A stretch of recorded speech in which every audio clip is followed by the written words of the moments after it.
Welcome back to Bold of You to Say. We're back with another episode. This week we talked about the new Marvel stuff, the new Loki trailer and the new Loki clips. We talked about the Venom 2 trailer, and we talked about a lot of stuff alongside that. Far too many tangents, a lot of them. Me. Timestamps will be listed out in the description if you want to skip a certain part, or if you just can't wait to get to a certain part, that'll all be listed out in the description. Follow us on social media, that's all linked down below. Follow me on Twitter and TikTok and Instagram and all that. Follow Jared on Twitter and friend him on Xbox and or Steam. Please, I need you to send me some dudes. Buy our merch. I forgot to mention that in the outro, but buy our merch. That'll be listed in the description. Buy a Muscle Rock shirt or a button or a sticker, whatever. Get some Muscle Rock in your life. Treat yourself to Muscle Rock. It is an original character designed by moi. I do not remember why or when I made him. All I remember is it was 3 a.m. and I was on a piece of paper. So, enjoy. And subscribe so you don't miss next week's episode, of course. Like and comment, whatever. Ring the notification bell and stuff. And let's just jump into it.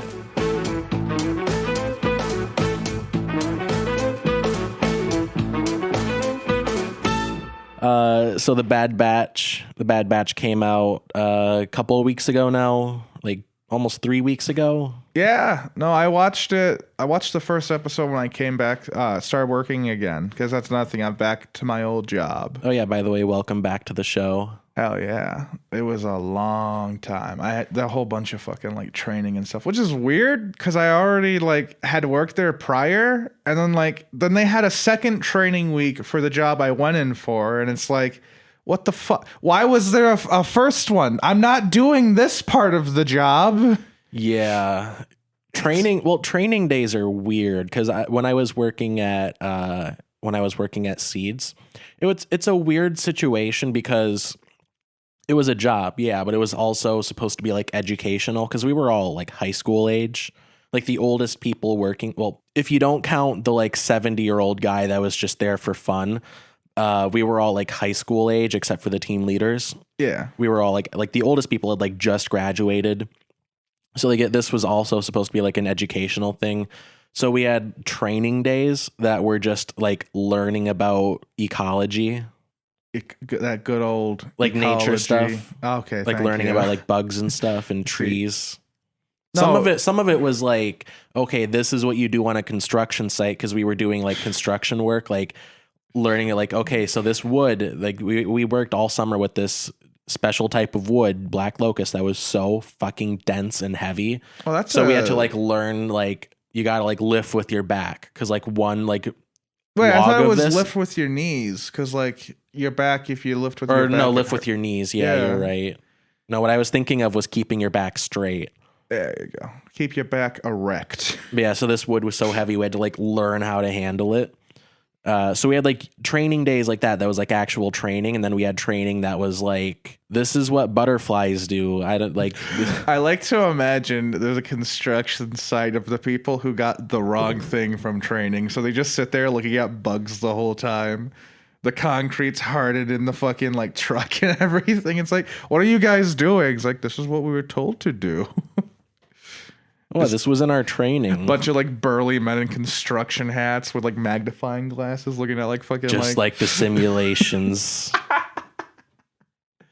When the actual crew comes in, they're like, oh, we weren't expecting special forces. Someone with beyond 11th grade education shows up on the job. We weren't expecting special forces. Oh, I fucking think my brother, he's gotten into construction, and the amount of stuff he's telling me about, like they have to know about, is fucking like ridiculous. Like there's a lot of chemistry in it for some reason. Chemistry, like actual like learning what chemicals you can and can't. Okay, so this isn't like getting along with your coworkers. No. A lot of that they just insult each other and then they do hard work. Today we're gonna learn about chemistry and why dating in the workplace is bad, even if you have chemistry. I mean, to be fair though, the people that work construction, like they wouldn't date each other because you know it wouldn't work out for them. Right. They might get lynched by their coworkers. But no, he's going on about some of the stuff there, and it's like, why? So anyway, the Bad Batch came out. Yes, Star Wars time. I don't have much in terms of notes, but just, off the dome, what did you think of the show so far? We got the first 3. We've seen the first 2 episodes. Yeah, no, I saw the first 3. They had a third one that was like 20 minutes long. Oh, they did. Did I see the third one? It's called like Replacements. I think I saw it. You talk about your general thoughts on the show, and I'll look it up, make sure I've seen all 3. I want to go through a timeline as I've seen the episodes of my thoughts. First time I saw it, I woke up at like 9 o'clock as I was getting ready to work. I always wake up about 2 hours early before I go to work every time. And this time I got on my computer because I was like, oh, the new episode's out. I want to see what that's like. So it was an hour and a half and decided, well, this is where my morning's going. I watched it before I went into work, and I watched it when I came back when I was more awake for it, and my thoughts were still the same. Why is it an hour and 30 minutes long? Like, I get why, but why did they make this decision? Because after that, the next Friday, they released the second episode, which was 30 minutes long. And it's just, if you're marathoning this, you watch a movie and then like a normal Clone Wars sized episode after that. And it just feels kind of jarring. I did kind of like the first episode being that long because it... I mean, they have a lot of stuff they got to go over, and I get that. It's just, I don't know. It does a lot to establish, like, the situation and, like, who the Bad Batch is. Yeah. Because we got a little bit of it in the Clone Wars. We got, like, surface-level introduction to them. Like, this is the big one. This is the smart one. This is the asshole. This is the leader. He can smell stuff, I guess. That's like his superpower. No, he's got like enhanced senses. Yeah, like he can smell stuff. He's got spider sense, basically. You can smell stuff. Smells like a Jedi's been around. Ooh. Josh is here with food. He's brought food. But no, I liked it. I absolutely saw the betrayal a mile away at the end of it. Spoiler alert, by the way.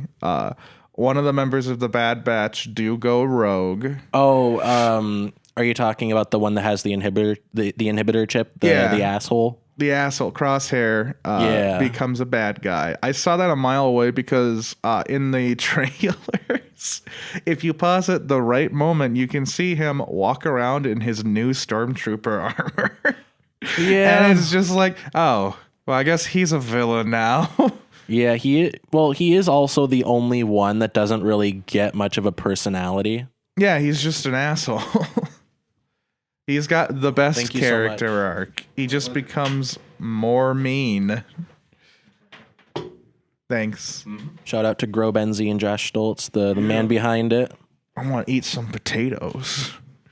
But no, I also want to say I called it on Echo because I remember we talked about this before, and I was like, yeah, Echo's probably gonna have his like inhibitor chip removed or something from the operation. Like, no, why would they do that? No, well, I don't know a whole lot about Echo, to be fair. Like, I know, like he was a clone. Wasn't he one of the ARC troopers? So he's like enhanced, and then he got captured by the Separatists. That's the thing about Echo. Like, he starts off in season 1. He's in, I think, episode 3. He's one of the rookies. They're just basic like stormtroopers, clone troopers. And he's one of them. He's got like a rangefinder. Oh, I actually have not seen the 3rd episode. You can spoil it. I don't mind. Yeah. Well, I mean, everyone in it is dead now, except for Echo, but he's like a weird Frankenstein now. So everyone in it died. So wait, hold on. In episode 3, everyone dies. Okay. In episode 3, spoilers, by the way, everyone but 2 people dies. This is episode 3 of Clone Wars. Of Clone Wars. Yeah, not episode 3 of Bad Batch. Okay, this is Bad Batch that I'm talking about. No, I'm talking about Why would I be Echo's talking about backstory? specifically episode 3 of the Clone Wars? Because that's when they introduced Echo, who became a fan favorite. Yeah, I don't know that. Yeah, well, that's what you're being taught. So Echo starts off as just a generic rookie clone trooper.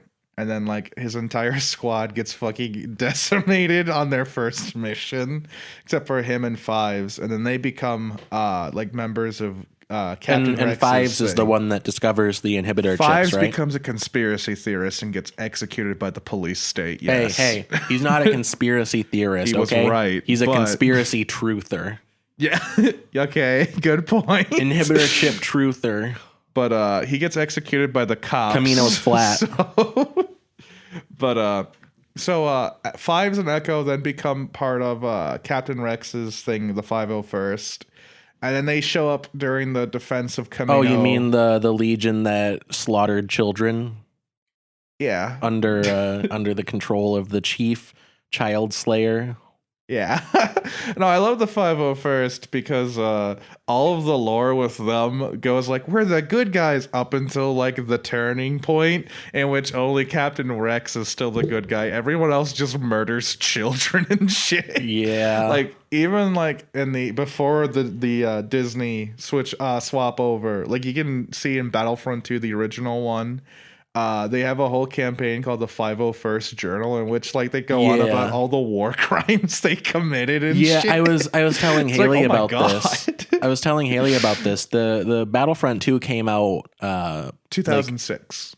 2006. So this was like before Disney bought Lucasfilm. This was before all of that stuff became Legends. Like this was like the old canon. Yeah.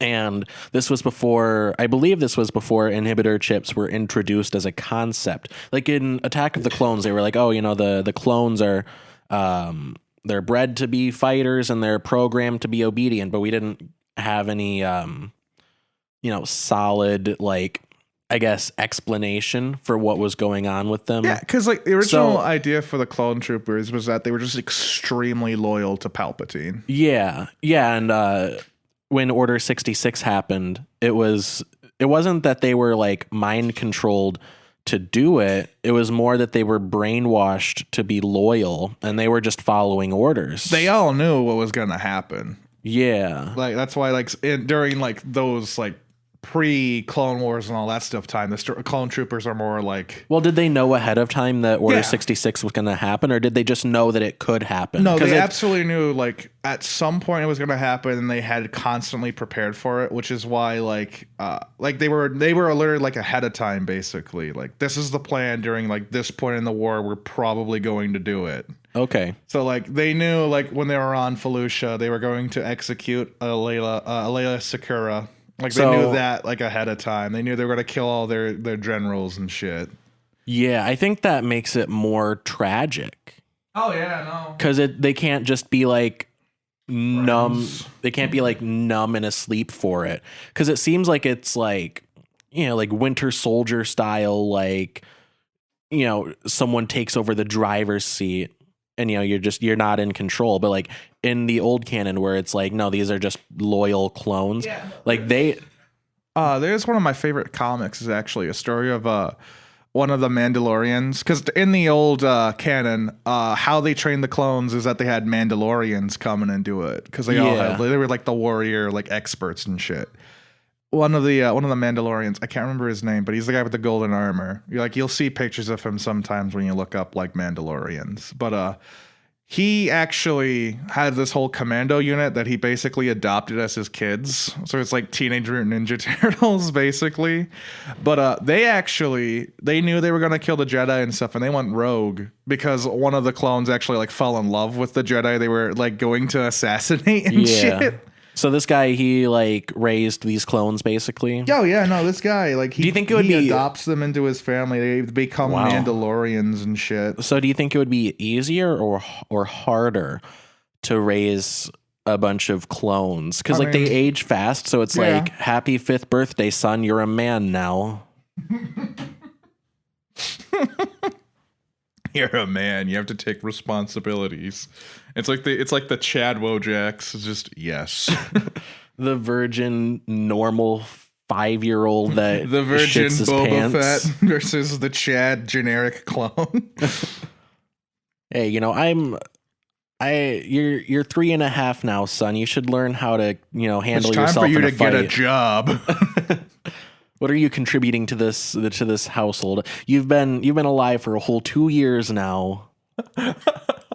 2-year-old emo stormtroopers walking around. But yeah, no, I like what they're doing with the Bad Batch. I like the re-inclusion of Tarkin because there's like history with him and Echo because he's basically the guy that killed Echo. Oh yeah. Like he went on a rescue mission to save Echo and then Echo died on it. So it's like, fuck this guy.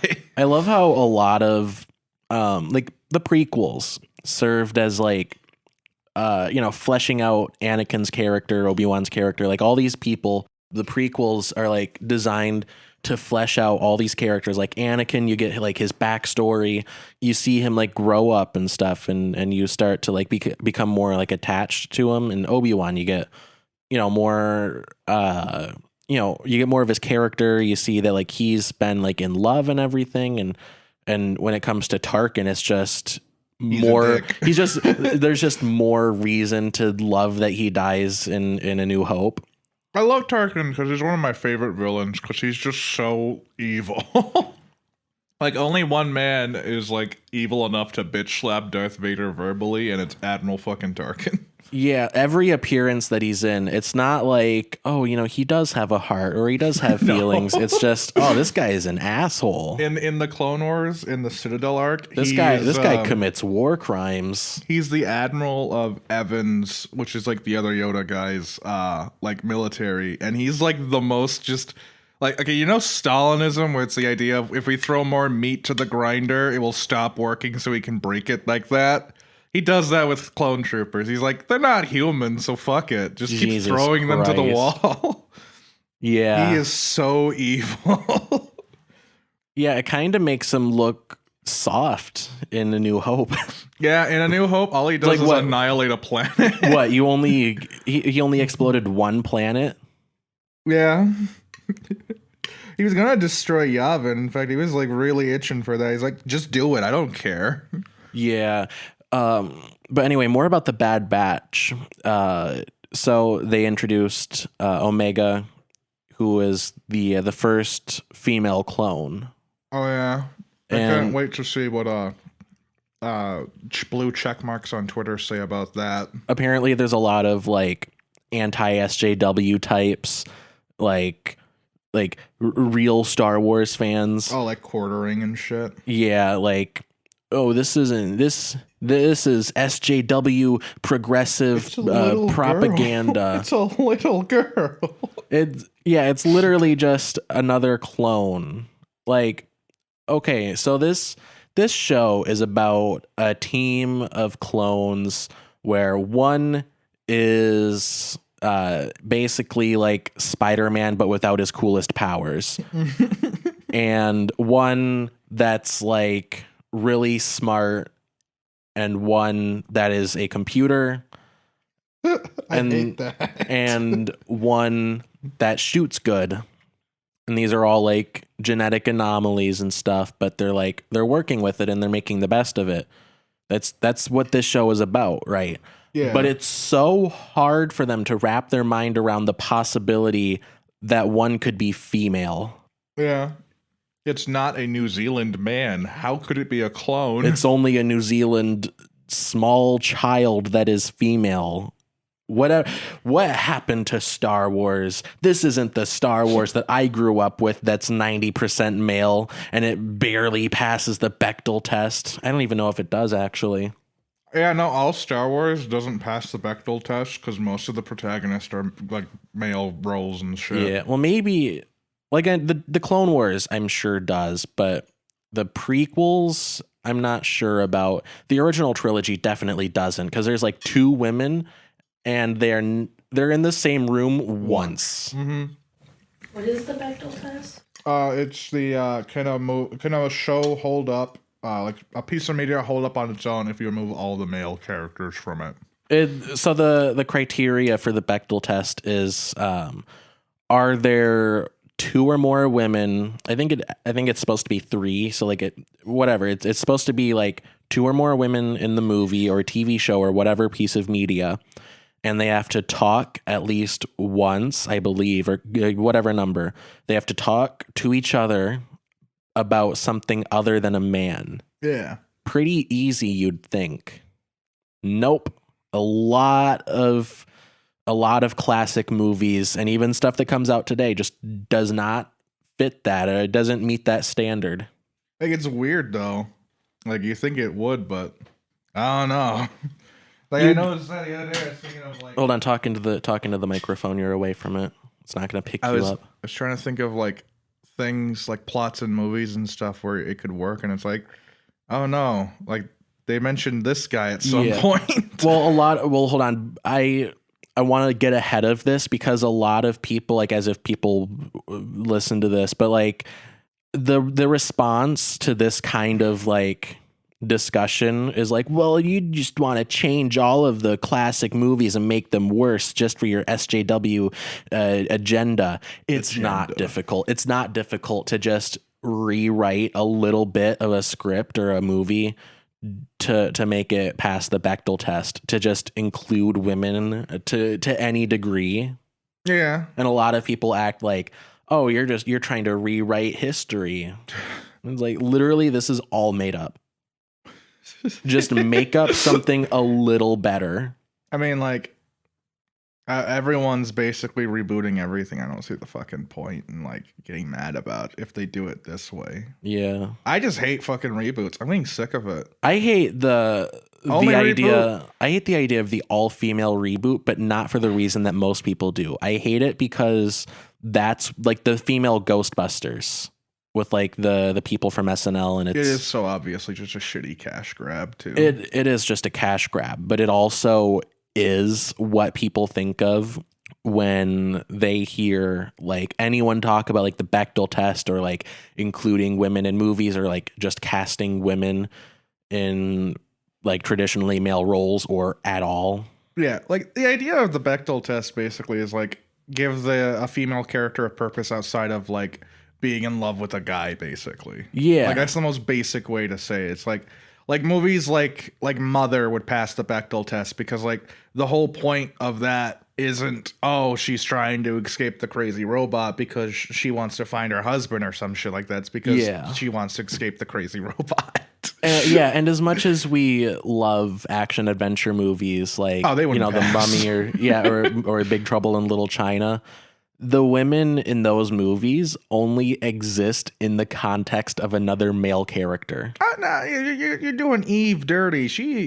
Evelyn dirty. She exists because she basically is the cause of the entire movie. Okay, Evelyn in The Mummy is definitely better than a lot of examples. Like she does, like her main goal is she's the damsel in distress, but she also she reads from the Book of the Dead. Well, yeah, she can read like hieroglyphics. Yeah. And that's just like on top of her existing primarily as a love interest.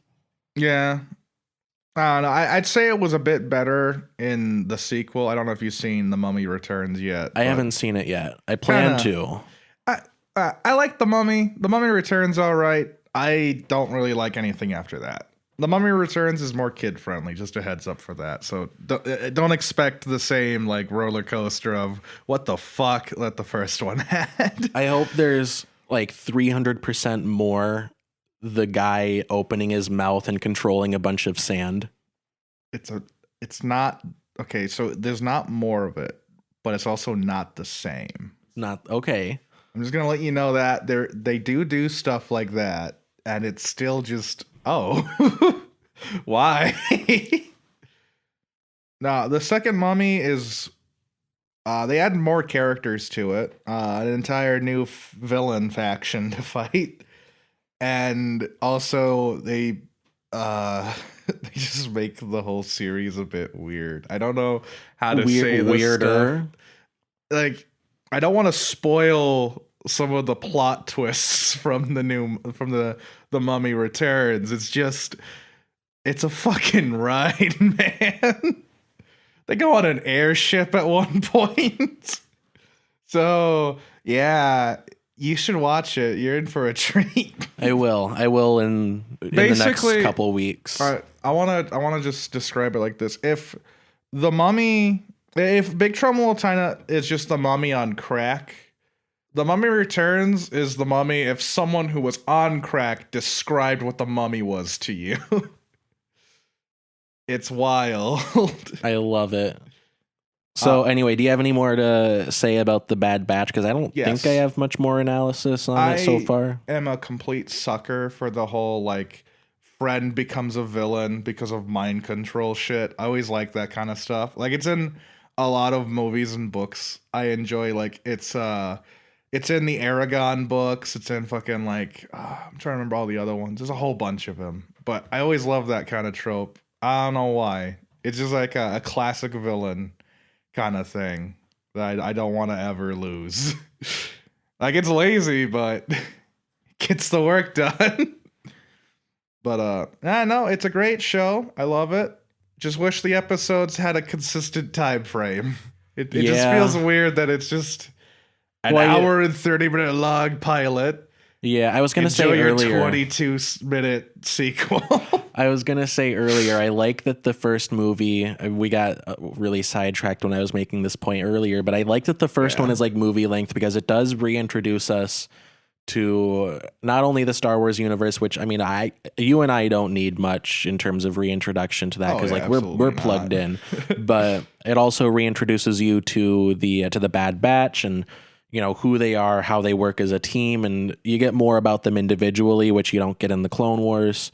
So and also Order 66 happens and there's the fallout from that. So I appreciate them taking their time to tell that part of the story. And I do also think that the other episodes being shorter, you know, one being 20 minutes, like if it needs to be 20 minutes, that's all it needs to be. Like I appreciate that they don't feel the need to like hit like a half-hour mark or a 45-minute mark or whatever. Yeah, no, like I'm saying, I don't mind it. I just think it's weird when you're looking through it and it's like, why are all these things so inconsistent? Yeah. Well, for a series, for like a season of TV, like especially sense, one like this. This one, though, since it's a streaming thing, they can have any length. Yeah. And, I'm all for that because it reminds me of like old days of YouTube when people would make like machinimas and stuff. Yeah. And you'd start off with like, this is a 5-minute episode that ends with like a 2-hour fucking journey. Yeah. But what I was saying though is like when you're reading any story or watching a story or whatever, the different story beats like Act 1, Act 2, and Act 3, and each like sub like beat in that isn't going to be the same length. If it was, it would be boring. Yeah. And with this season of television like this, especially I guess one where like it's not just like episode 1 is this wacky adventure and episode 2 is this, like it's a continuous story. It does help serve like the pacing. It makes the pacing better when it's not all the same length. Because like Act 1 is going to be a different length from Act 3. Yeah. And like episodes like 1, 2, and 3 are going to be like Act 1. And then this next few are going to be Act 2. And each section of that story isn't going to be the same length. Yeah, no, I get what you're getting at.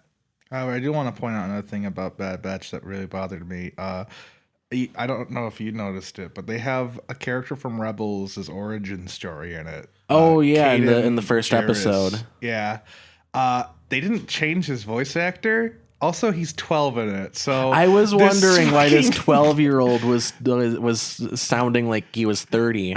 He sounds like he's fucking 50. It's like you're being generous. Haley and I joke about this in Hamilton. Hamilton's son, Hamilton Jr., is like Philip is like 9 years old. Hamilton Jr. It's his 9th birthday, and he's played by like a 6'4" grown ass man. Hello, father. He's like, "Sup, dad? I just turned 9. I can read and write now." You know what Isn't that reminds awesome? me of? You know the you ever see Benchwarmers? No. Okay, Yeah, it's a We watched it. yeah. It's When did we watch it? It's about the kids that get bullied and they make a football league because they're one of their it's not friends. football. I mean baseball league because one of their friends' dads is like rich or something. Guy's like a super nerd. He owns like a fucking like robot butler. Adam Sandler movie. Well, Adam Sandler's not in it, but all of his friends are in it. Yeah, And like the guy from Napoleon Dynamite's in it. yeah. He plays an idiot. Like at the end of the movie. There's like a guy that's afraid of the sun. I Yeah. have not seen it. You have. I've watched it with you. I don't remember, but anyway, go on, Jared. At one point, one guy doesn't like the fact that his baseball team's losing to a bunch of nerds, so he brings this like fucking guy that just got out of prison or something in, and he's like, "Hey, $50, let this guy play. He's 12." And he's just like this very clearly 32-year-old. Right. Like he hands him like a picture. It's like, this is my birth certificate. It's just a picture of him. And in credit it says, I'm 9. I love it. So it's played for laughs. Then it's not like this was the only actor we could get. Yeah, no. It's okay. It's a joke thing. But every time I see those things, like it's like, this is a kid. And it's like a 50-year-old man. I just constantly think of that scene where it's yeah, it's a kid. Have you seen Walk Hard?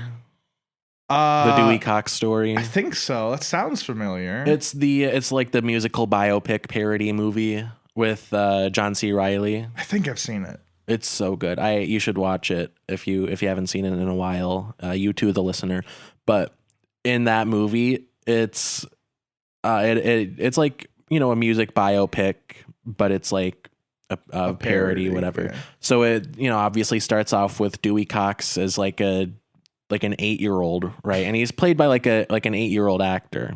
Yeah. And then it's like flash forward, he is 15 or he's 14 years old. He's at the you know, school talent show. He has like a little band formed with his classmates. His classmates are all like 15, 16, like they're like that age. Like they're high school age. And it's John C. Reilly and and his mother's there and she's like, "Oh, my boy, all grown up. Oh, I can't believe you're 14 years old now." He's like, "Yeah, Mom, I'm 14 and I'm going to go out there and try my best. I'm only 14." I'm only 14. And it's grown ass John C. Reilly.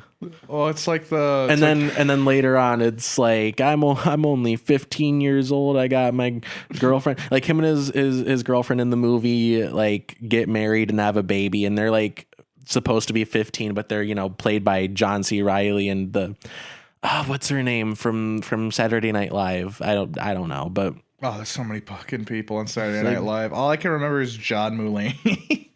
And they constantly reference like, "Oh, you left me your 15-year-old housewife," whatever. Like, I love that so like much. I love that whole movie. It does these tropes and like makes fun of them, and I love it so much. Yeah. No, I like movies that mess around with tropes like that. It's always fun. I like it when I wish Spider-Man. I wish Sam Raimi's Spider-Man did that where it's like, I can't believe Flash Thompson, I am a 12-year-old boy, punches hole through wall. I'm a 12-year-old MMA fighter. I wouldn't want to be with me either. Or what did he say? I wouldn't want to fight me neither. I wouldn't want to fight me neither. I wouldn't want to be with me neither. Damn. No, I wish Peter Parker was like, you know, 30-year-old Tobey Maguire. Like, wow, I can't believe that 15-year-old Peter Parker got bit by the spider. 15-year-old Peter Parker and fighting 15-year-old Flash Thompson. A cage match, but I'm only 15. He says with a 5 o'clock shadow. Looks back. What? Okay, so you know how Tobey Maguire and Andrew Garfield are supposed to show up in Spider-Man No Way Home? Yeah. I really hope that, like, obviously they're both going to be aged up. We're all the same age. Of course, like Tobey Maguire is going to be like aged up because, you know, he's aged up in real life. But I really want it to be like, I'm only 19 years old now, and he's got a full beard. He's got like salt and pepper hair. It's like, I'm only 15 years old. Oh my God, have you seen Invader Zim movie? I have not. Okay, there's a part in the beginning where they have an anime style opening and shit. It's all like played for laughs. It's like JoJo stuff. And there's a part where Dib introduces himself. He's like, "I am Dib Membrane." It's like this big, muscular, like 35-year-old man. It zooms in on his face and it's like, "And I'm only 12 years old." And it's like, God fucking damn it. It's like that. I want that, but it's a movie. I want a bunch of 12-year-olds to just be jacked like JoJo characters. So anyway, The Bad Batch came out. Yeah, it's a great show. It's a great show. Watch it. Watch it if you have Disney Plus.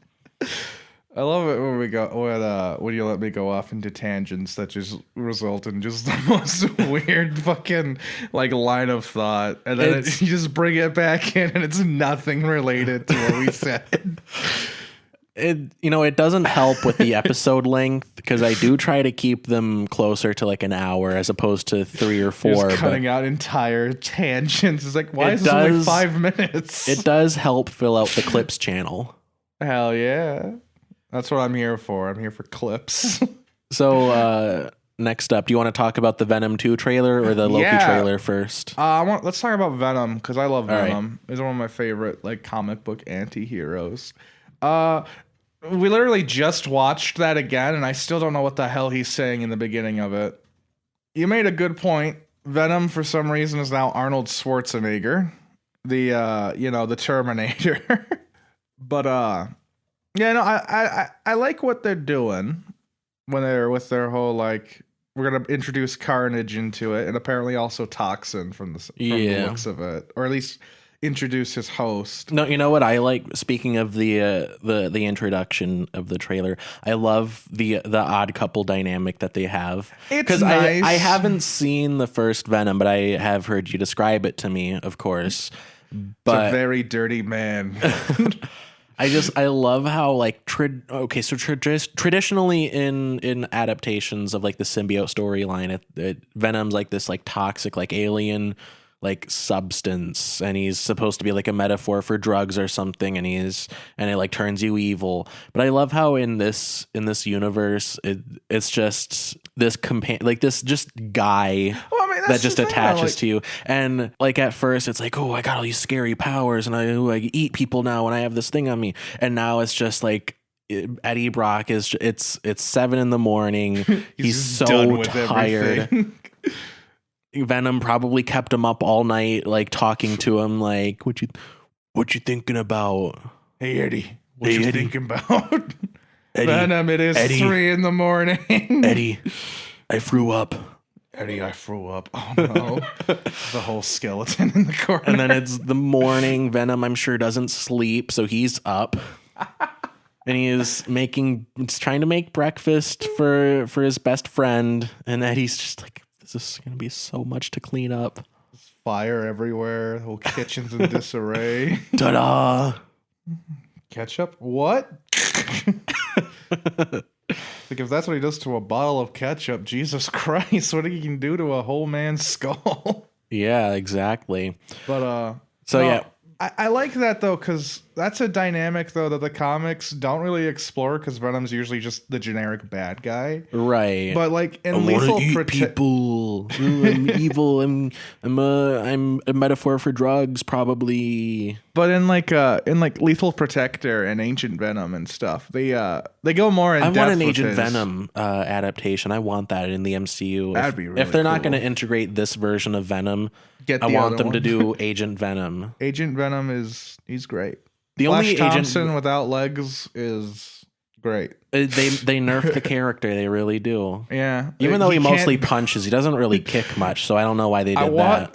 Take his arms. I want a superhero now that's just, he has no legs and he's wheelchair bound, but he's got super strength and he just punches people. Charles Xavier, but the school doesn't work out, so he puts all of his work into lifting. He just like, there's just a part where the cops, they can't get those bank robbers in time. No one's fast enough. Gets in his wheelchair. Watch me just. There's this guy. He's on TikTok. I think he's on YouTube, but you might have seen him. He has no legs. So he just kind of like, he has a wheelchair, but sometimes he just like walks on his hands. Oh my God. I want that, but it's like these buff, huge arms. Like a gorilla walking. like in SpongeBob when he gets the big arms. Yeah. Fucking Sebulba coming through. Just imagine, like, there's like a bank robber. You're like stealing like some like $50 in change because it's a shit bank. You're in Detroit, by the way. I feel like I should add that. Then you just hear like plap, plap, plap, and you turn around. There's just a guy walking on his hands. He's got no legs. It's like, stop right there, criminal scum. he gets the same number of like points for the skill tree, but he doesn't have the branch that is legs. So he puts all of that into arms. Okay, what if like he's got these giant, like meaty arms, like they got muscles on top of muscles and stuff, but his legs are underdeveloped. Meaty arms. He's got underdeveloped legs, so they just dangle like two little little thingies. Dr. Octopus. Yeah, you just you see the legs just like wiggle a bit. Oh god, we have an idea. We're gonna make upper body strength the new superhero. It'll be like the One Punch Man origin story. He's this strong because it's how he works out. It's like the body of the robot guy from Invincible. Yeah, but his arms are jacked. Oh god. So he invested half of his skill points in intelligence and the other half in arms.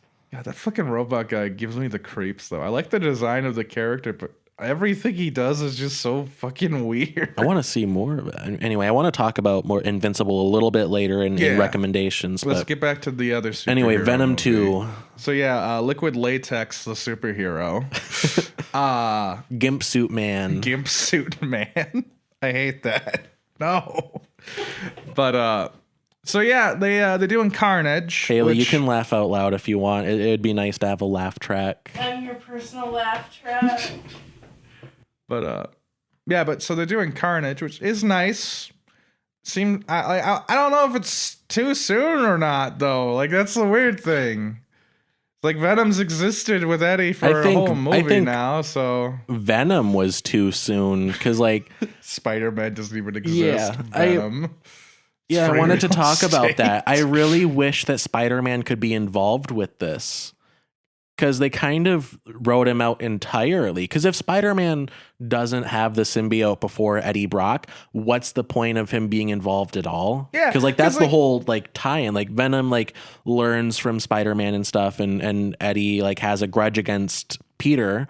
So they kind of work together in that like common goal, and that's how Venom has like Spider-Man like powers. And that's the thing though about like Venom and stuff. Like he's not evil in the comics. He's just kind of like neutral. He's just doing stuff to survive, but his main goal is that he wants to bond with Spider-Man again. Right. Because like powerful Spider-Man. And it also Venom has to do with like the compatibility. Yeah. Because like my understanding is that the way that Agent Venom works is like Eddie Brock isn't the perfect host for Venom. Yeah. At least traditionally. In Venom, he seems to be perfect. But that whole odd couple thing. But Flash Thompson, my understanding is that he is like the perfect host for Venom. So they just kind of mesh and he can like control it actually. Yeah. It's not like Venom's taking control of your body. You just kind of work together. Also, like in Agent Venom, though, like they have Venom kind of like on a leash the whole time. Like sometimes he takes control and becomes like feral Venom, basically. Yeah. It's interesting how they do it because it's not like they're like neutering Venom, basically. They're just kind of like, hey, don't do that. Here you have a treat. Yeah. And they're like it's like training any animal. Yeah, except the animal, like, can become your legs and also eat your neighbors. It's like if a bear was 10 times as powerful and could eat you in one bite. Yeah, and it's also your clothes. Man, Venom's kind of a weird concept. Why are my clothes alive? Oh, wait. I do like, though, in the Venom trailer, how they, the whole Mrs. Chang thing from the end of the first one. Because, like, at the end of the movie, Venom like transforms and kills a guy inside like the convenience store that she works at. And now they are like her like fucking like mob boss, like fucking muscle man. She's like she gives them chocolate so she can be protected. And I love the idea that that's all it takes. I was like, I have a supernatural protector, but I have to make sure he gets his shipments on time. Like Venom's a weird mob boss now. It's great. But anyway, I wanted to mention this. So like I mentioned, I wish that Spider-Man was able to show up, but it does seem like there's some like references and like connections to different franchises, like the Daily Bugle logo. That's the one from the Raimi movies. I believe the Avengers are referenced in a newspaper headline at one point. Yeah. So like, I don't know. Like I know Marvel, like Kevin Feige has been like trying to keep it distance. He's been like trying to be like, okay, like this is not in the MCU, but like maybe if it makes enough money, if Sony can play ball. And Amy Pascal is like, it's a junction, whatever the fuck that means. The junction. It's like it's in the universe, but it's not like in the universe. It's like, No. Just the backers. So what do you mean? If they wanted to, and I don't know like what their goals are with the franchise, but if they wanted to, it seems like they could integrate it some, like they could just retroactively say like, oh, this is in the Raimi universe, or oh, this is in the Amazing Spider-Man universe, Venom, and they could integrate that into No Way Home. And that could be the avenue that they take Venom into the MCU with. What if they just throw a complete curveball and say it's part of the Emissary of Hell universe? Japanese Spider-Man universe. He shows up, he's like, Venom! It's like, who are you? Fucking mech suit comes down from the sky. I tell you what, speaking about that, I want to go on a little tangent. I'm so happy though Spider-Verse made Japanese Spider-Man completely canon. Yes. I don't know if they're gonna add him into the sequel movie. I wish they would. But he is in the sequel comic, and he actually brings the fucking mech suit too. Which is, I love that because it comes from like fucking like that Power Rangers time thing, and apparently no, this is pre-Power Rangers. We have to say that every time we mention Japanese Spider-Man, he inspired the Power Rangers. That makes it even more insane. Why the hell do they give him a giant robot? Why? I just want to know the logic, because it's like we're gonna adapt this to a Japanese audience. What are they like? Fuck it, big robot, I guess. It's like that meme, trade offer. Trade offer. You get only one web shooter, but you also get a mech suit. You also get Leo Pleurodon, and also the title Emissary of Hell. Spider-Man. It's such a fucking... Like, if I could make an ideal... I don't know it. I did not mean to. Why are the army What are you here? doing? What? I did not mean to do that. Why did you bring the army to us, Haley? My phone is really laggy sometimes. Your phone When I has a click on direct things, line to it the doesn't army. click on the right thing sometimes. So anyway, Jared, you were saying? What was I saying? I don't know. We were talking about Leo Pleurodon. Do you want to listen back and see what we were talking about? Nah, it's fine. I'm sure it wasn't anything important. But yeah, no, like the Venom trailer though, they show a lot of things. Like Ricky Gervais shows up in it.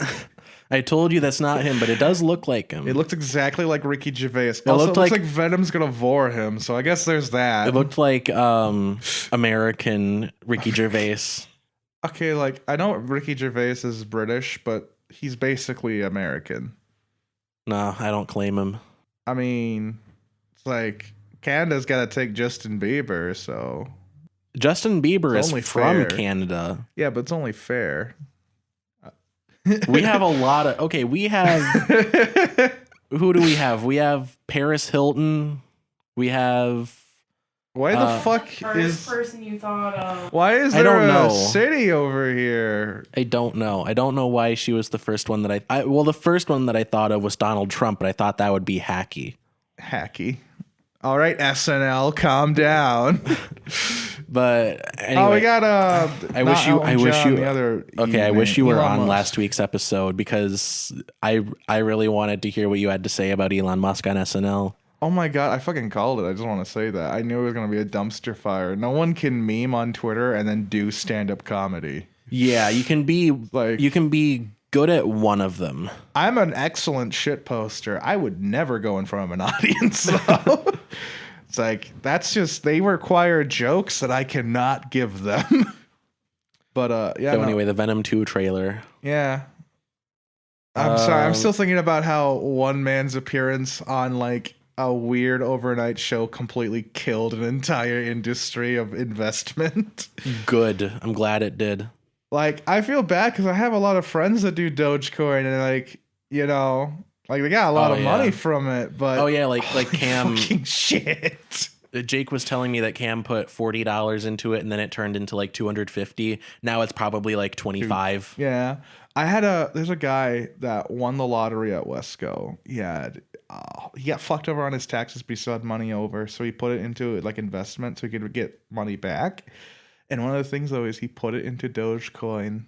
Oh, he was like, he put all of it into Dogecoin. A lot of it, not all of it. Okay, but because you like, can't. You gotta diversify your portfolio. No, this is where it gets depressing though. It went up. I know words. The day of the Saturday Night Live viewing, he came into Wesco earlier that day and was like, "Yeah, no, it's the crazy man. The Elon guy is like, yeah, just invest in Dogecoin and shit. It's like he's got a right idea. That thing's gone up so much. He's gonna be on SNL tonight. It's gonna skyrocket." Part of me thinks that Elon Musk knew what he was doing with that. He was just evil. Because I think he knew what he was doing, where he was like hyping it up to get the value to rise, and then it's like, oh, we gotta like buy into this, and then it's like hyped up, and then he goes on SNL, it tanks, and then he can like buy it all up. And then he can just do the cycle over and over again because people will hang on every word that he says for some reason. Well, that's the thing, and then did you see that he tanked? He personally tanked the value of Bitcoin. Yeah, no, that's because he said that he was gonna. He said that he was thinking of selling. So what I hear when I see that is, oh, he's thinking of buying, but he wants the value to be low. Yeah. So he's going to say that he's selling when really he's trying to buy up all the shit that you're selling off because he said. Yeah. But another thing though, look, is like he keeps going on about how he doesn't want like coins used with Tesla and how like it's not like what's the words he said? He was accepting they aren't compatible or some shit. No, he was saying that it's too volatile, which is why I believe Steam stopped accepting Bitcoin as payment.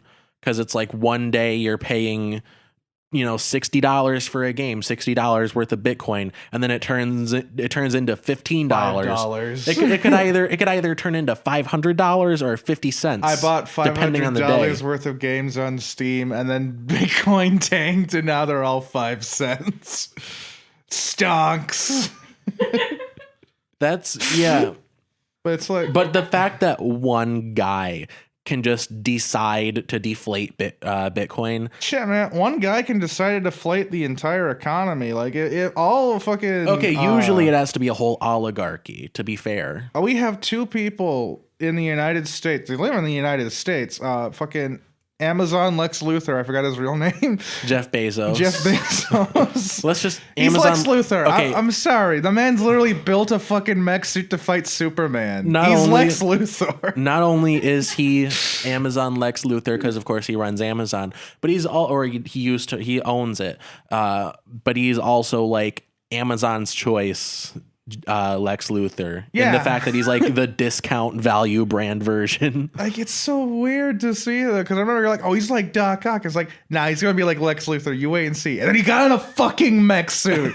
I fucking called it. Did he build a mech suit? Yeah. I need to see this. Didn't build a mech suit, but apparently though, since he's so rich, this company, I forget who it is, it's an independent robotics company, built a fucking mech suit, and it looks like something out of like a fucking out of like Avatar, like one of those like weird robots that they use. Hold on. Like an evil dictator when he's using it. Yeah, he looks like fucking Lex Luthor. Oh my god, it is exactly like in Avatar. It's just so insane. It's like Elon Musk is so rich, they let him use a mech suit. He could buy that and still have money left over. Like, he's gonna fucking fight Superman when he gets here. Oh my god, and he has like a Lex Luthor smile too. Oh my god. It's so horrifying. Like, imagine it's 3 a.m. You hear loud footsteps thudding outside. Lex Luthor or Jeff Bezos tears the roof off your house. Your Amazon subscription has expired. Your services are no longer required. He tears off the roof of your house. He's in this big mech suit. And he says to you, I threw up. I hate that. I can imagine though when he That's what he looks like. That's what he looks like in this photo. He looks like I threw up. I flew up.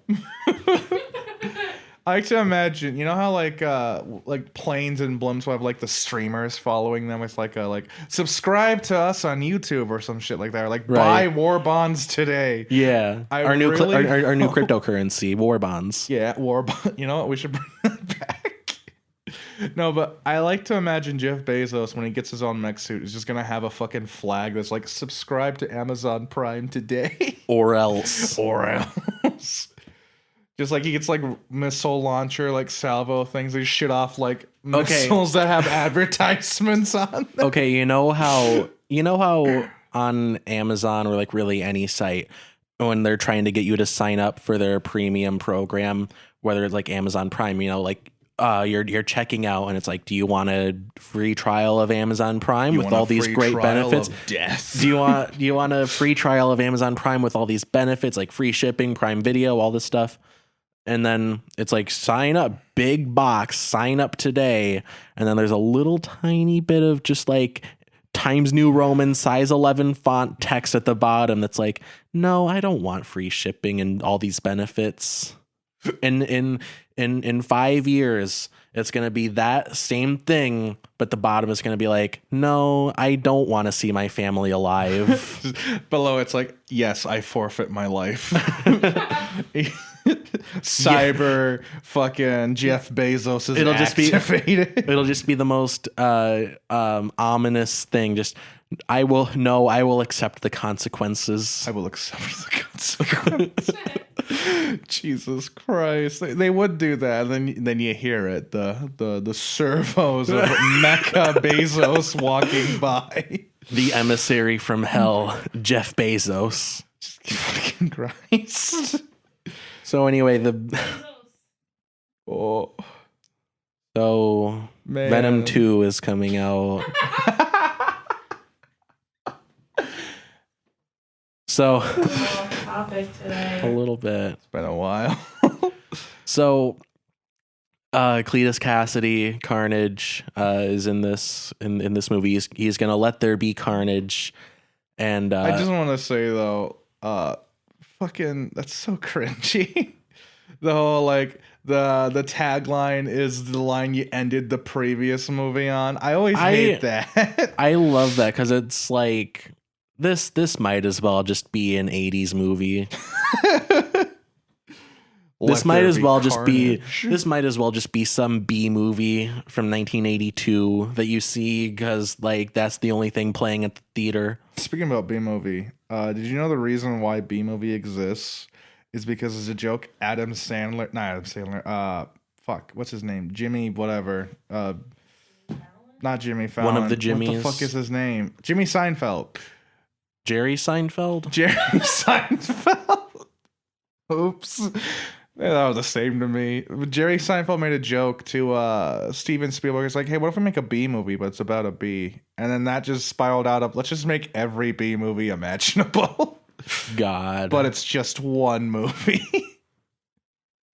Anyways, back to Venom 2. Cletus Cassidy is he's this deranged in a B movie. He's this deranged serial killer or whatever.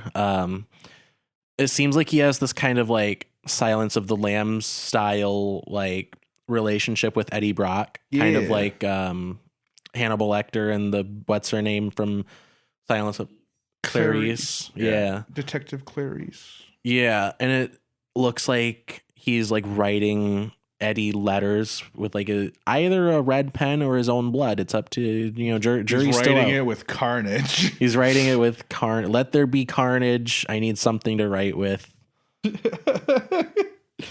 But if he's writing letters like in his own blood and stuff, like that could be how carnage is formed, because like the story in the comics is Venom is like pregnant I hate it when you say that. That just doesn't sound right. And he spawns off a little seedling, and then it like mixes with Cletus Cassidy's blood, and becomes like red, like blood is, and that's how Carnage is made. Seedling. A seedling, yeah, a little buddy. These aren't wrong, but all of these feel wrong. Yeah, I know it does, but. Yeah, if Cletus is like writing to him in his own blood, it could like mix with Venom as he's like spawning. None of these descriptions sound not horrible. There's as he's doing there's mitosis. There's no good word to describe what is Venom it when does. two cells split? Mitosis. Yeah, there we go. When Venom mitoses. So Venom mitoses and mixes with Cletus. That's how Carnage happens. Carnage. Let there be carnage. And then Venom lets there be carnage. God fucking damn it. That's the one thing I'm not looking forward in the Venom 2 movie. I don't want to see the fucking birth scene. Eddie's like, push. Like, what the fuck is going? He's just sobbing in the corner. It's like, what have you done to me? I want out of this. This wasn't part of the deal. I can't remember, but in the first movie, didn't like Eddie like violently react to being removed from Venom also? Jared, you keep asking me about stuff that happened in the first Venom. Even though I have explicitly told you, I have not seen it. You are our number one and only source of information from the first Venom movie. Look, man, I love the first Venom movie, but I haven't seen it in so long. The only thing I can remember from it is the implications that Eddie Brock's girlfriend fucking like French kissed a dog so she could become Venom. And we went over this. You don't need to kiss someone to transfer the symbiote. He just wanted to. I like the idea that she wasn't in control at all when she was Venom. Venom just really wanted to make out with Eddie Brock. Finally. That's what I'm saying. Oh, I hate this so much. What if Venom what if she had no control over that situation and this weird dog just started making out with her? I don't like that. I don't like thinking about that. Why would you make me do that? Because look what you've made me do, Mark. Think, Mark, think! How else did Venom get transferred over? She kissed the dog. Look what you made me do.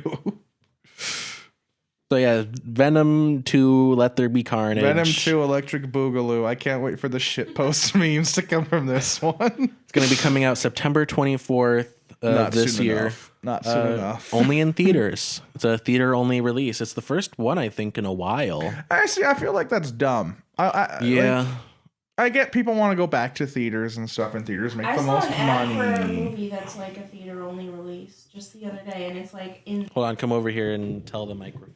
But that fucking Trolls 2, that showed that, like, you can make more money without using theaters. Yeah. Yeah, I like what Disney's doing. I think Black Widow is going to be releasing in theaters and on Disney Plus. Yeah. It'll just be like when Mulan came out, the live action Mulan, how like you can see it in theaters or you can pay $30 to see it on Disney Plus, which I don't like, but I get it. It's not like that one because that one also was a fucking dumpster fire. Yeah, I'm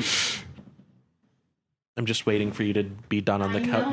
Why don't you sit? You asked me to come here to talk into the microphone, and then Jared started talking. Okay, tell me about the theater only release. There was a movie, and I saw a commercial for it, and it's only being released in theaters. That's what it said on the commercial.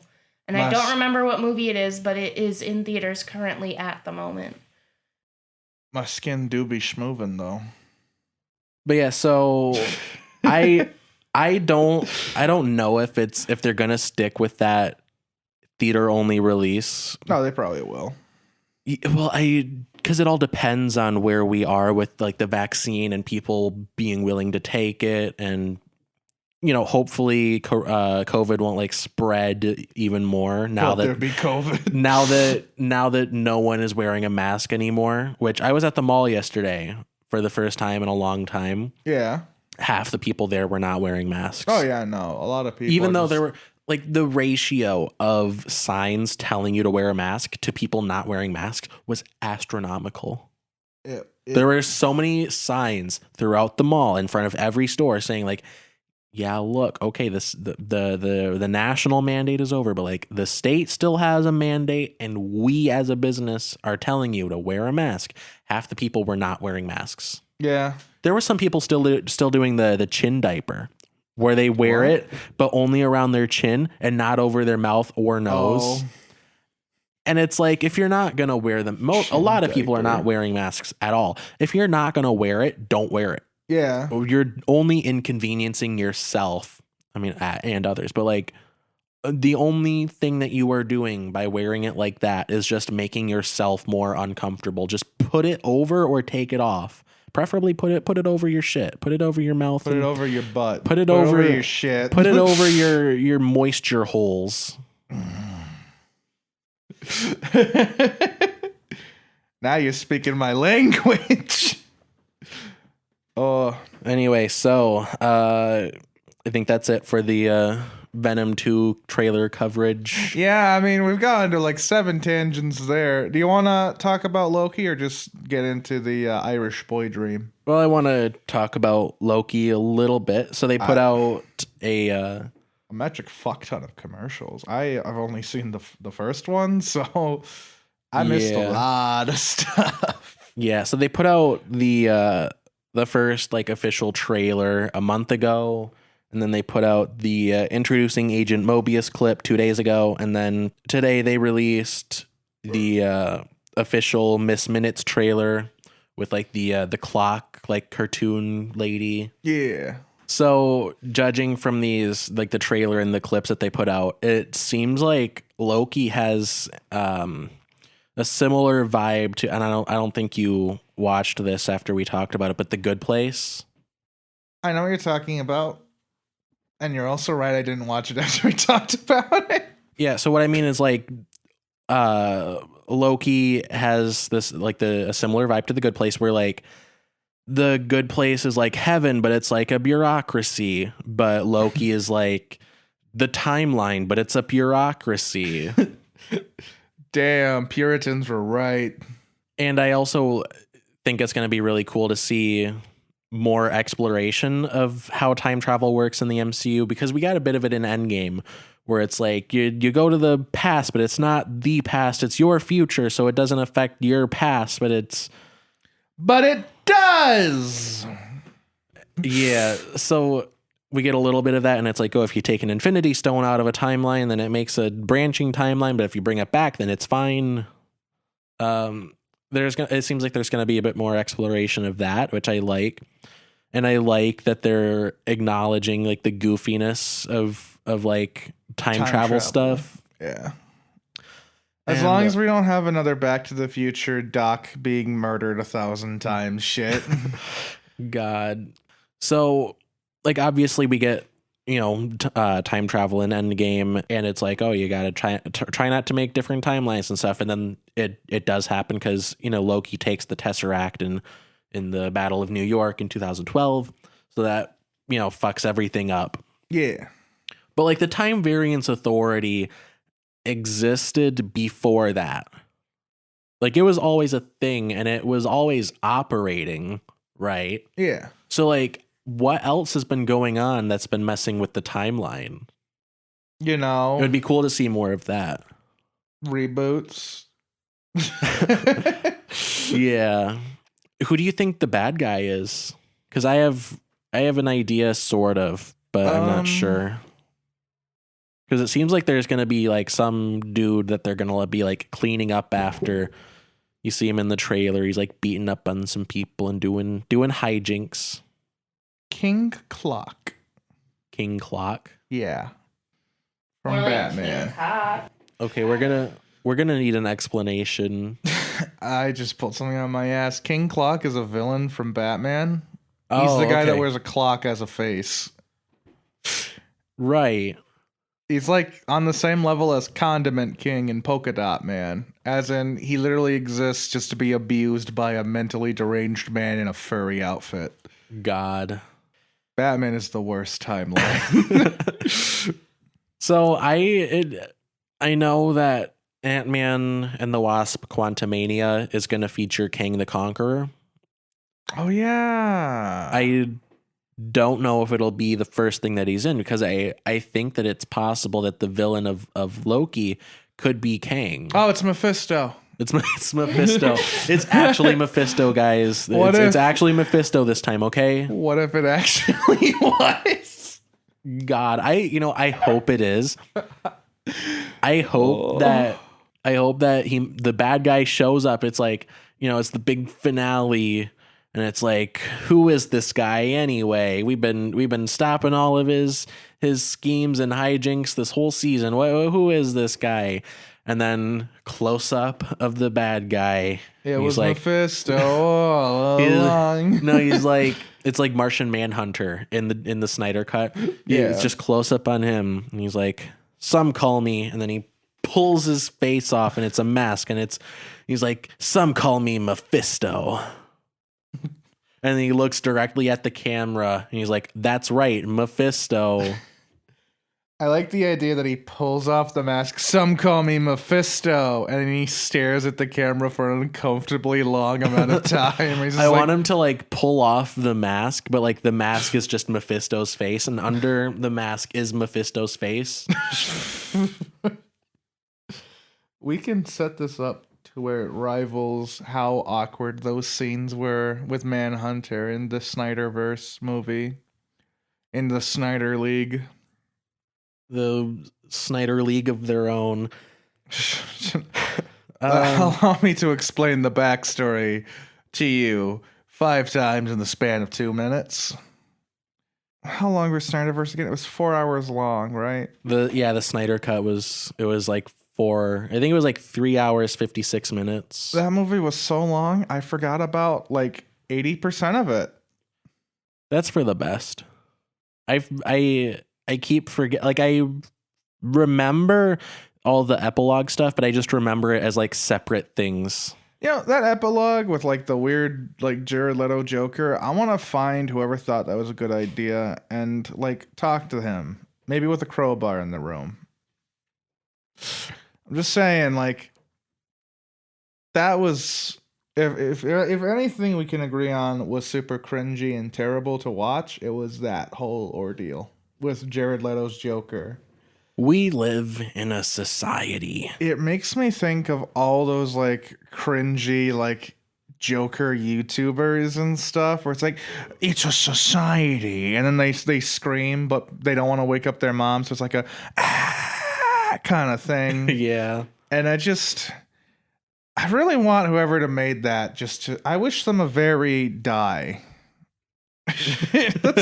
That's all. That's all, folks. That's all I want to say on that. That was the most uncomfortable 15 minutes of my life. And I went into the hospital a while ago and had an old guy grab my balls. Also the span of 15 minutes. Somehow not as bad. So anyway, we're very excited for Loki.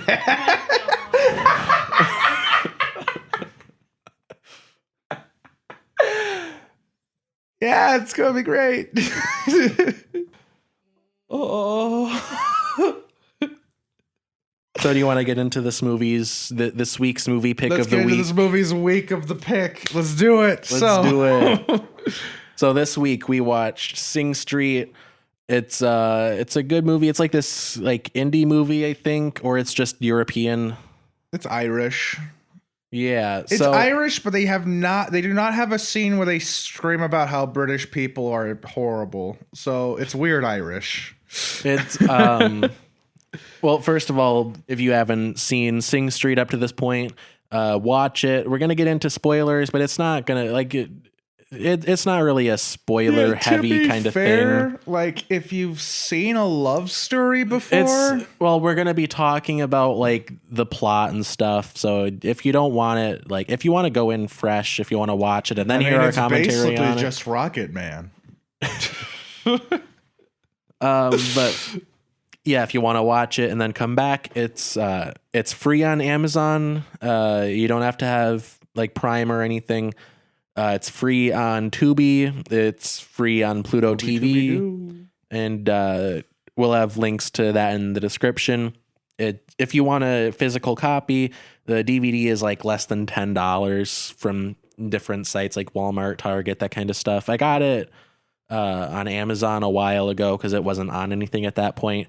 Like, we watched this in film class like a couple years ago, and at that point it was only like on British or like UK Netflix. I think our teacher, Mr. Mord, had a copy because it was like his favorite movie or something like that. Yeah, he had a copy of it. So that's how we watched it in class. It's a fun movie. It's pretty good. But anyway, the synopsis. I usually do like longer synopsises, like beat by beat, but I don't want to do that because it feels long-winded usually, and I want to get to like here's the synopsis. It's a classic boy meets girl story, except he's an Irish kid going to a Catholic private school. Yeah. Also, he wants to be like a glam rocker. Yeah, it's like boy meets girl. Boy becomes girl. Boy meets girl. Boy marries girl. Boy has one child, and then has another child, and then another child, and then that child has to listen to boy and girl arguing, and he's like, "Fucking hell!" And then the boy and the girl are like, "We're poor now, so we're sending you to a Catholic school." And this story is about the youngest child. I'm so fucking lost. What's going on? Okay, so anyway, yeah, it's this kid in I think it's 1985. I will say this: I did watch the movie last week. It's been a week since I've seen the movie. I cannot remember anyone's fucking names from that movie. Yeah, I watched it earlier today. I don't know their names. I remember two of their names. I remember three of their names. I remember. Was one of them Eamon? And Ngig. Okay, yeah. So there's. I'm sorry. What the fuck did you just say to me? What? Okay. So anyway, this movie is about this kid in Ireland in 1985. New slur.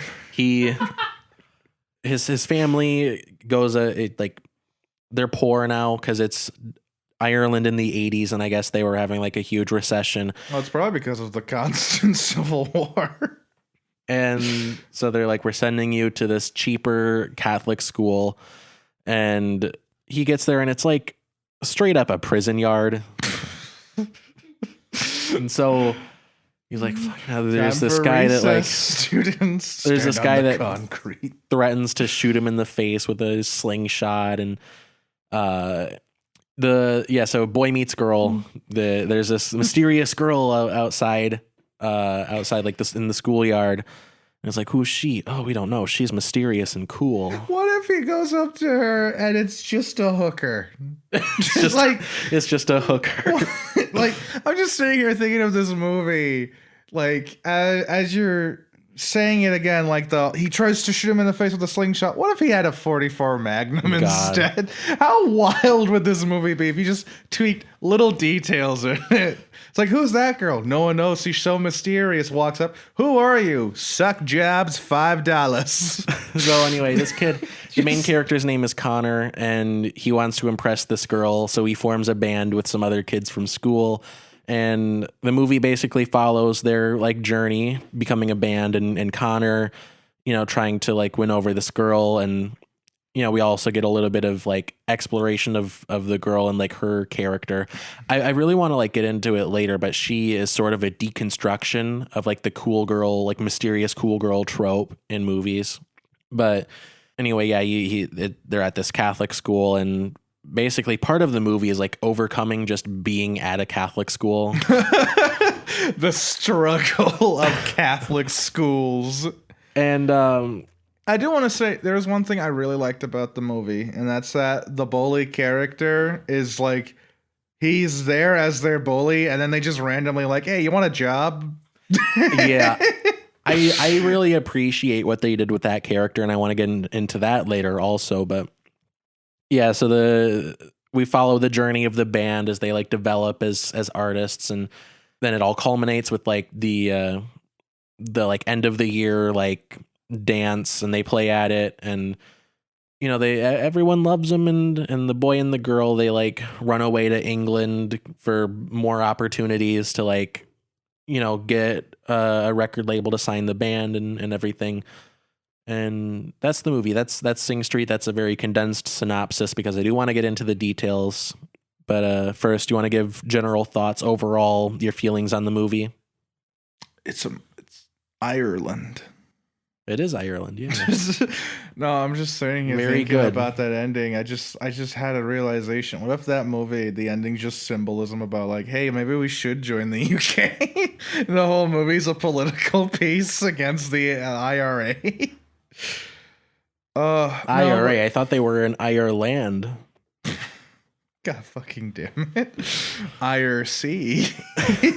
But no, I thought it was all right. Like, I don't like really get into like those like normal like love story movies. And like, I don't know, I feel like that still fits as one. Like, there's things I liked in it. Like, I liked the bully kid's whole like little arc thing that they did and stuff.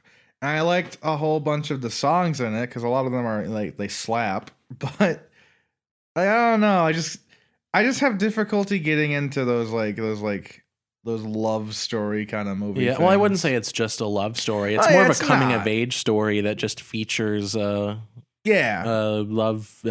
interest. I don't know. I don't know, something about it. Not enough explosions for me, I guess. Yeah, I guess you do have to find a movie relatable to really gel with it. Yeah, there's not enough horrible monsters or explosions for it to relate to my life. Yeah, I couldn't relate to this movie. There was too much love. Too much human interaction, not enough screaming. Not enough bugs. Not enough it needs copious amounts of bugs in order for me to relate to this movie. So, no one is covered in bugs. How can I relate to them as a character? My general thoughts on it, I like it a lot. I think it's a good, like I said, coming of age story. It's I like that it explores the artistic process in a realistic way. I like what you said with the bully. I like his arc. I like that, you know, it.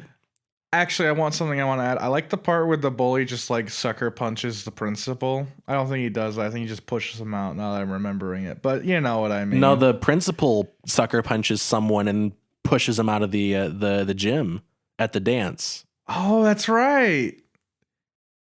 What a fucking wild movie. Exactly. But yeah, so I like that. I like the music. The music is awesome. Yeah, overall great movie, best movie ever. 10 out of 10 recommend. All I'm saying is I would not be surprised if half the music from that movie wound up on like TikTok.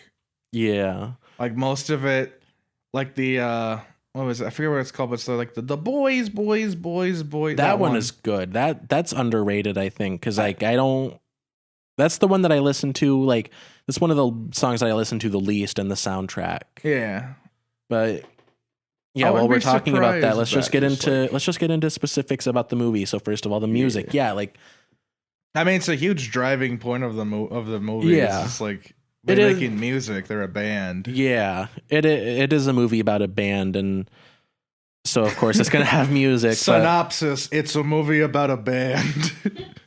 I really love the music in this movie. I don't know who wrote it or whatever. Like, you can find all this on IMDb. Well, but didn't you watch the movie? Oh yeah. But yeah, it does feel like genuine like radio hits from that era. Yeah, they did their homework.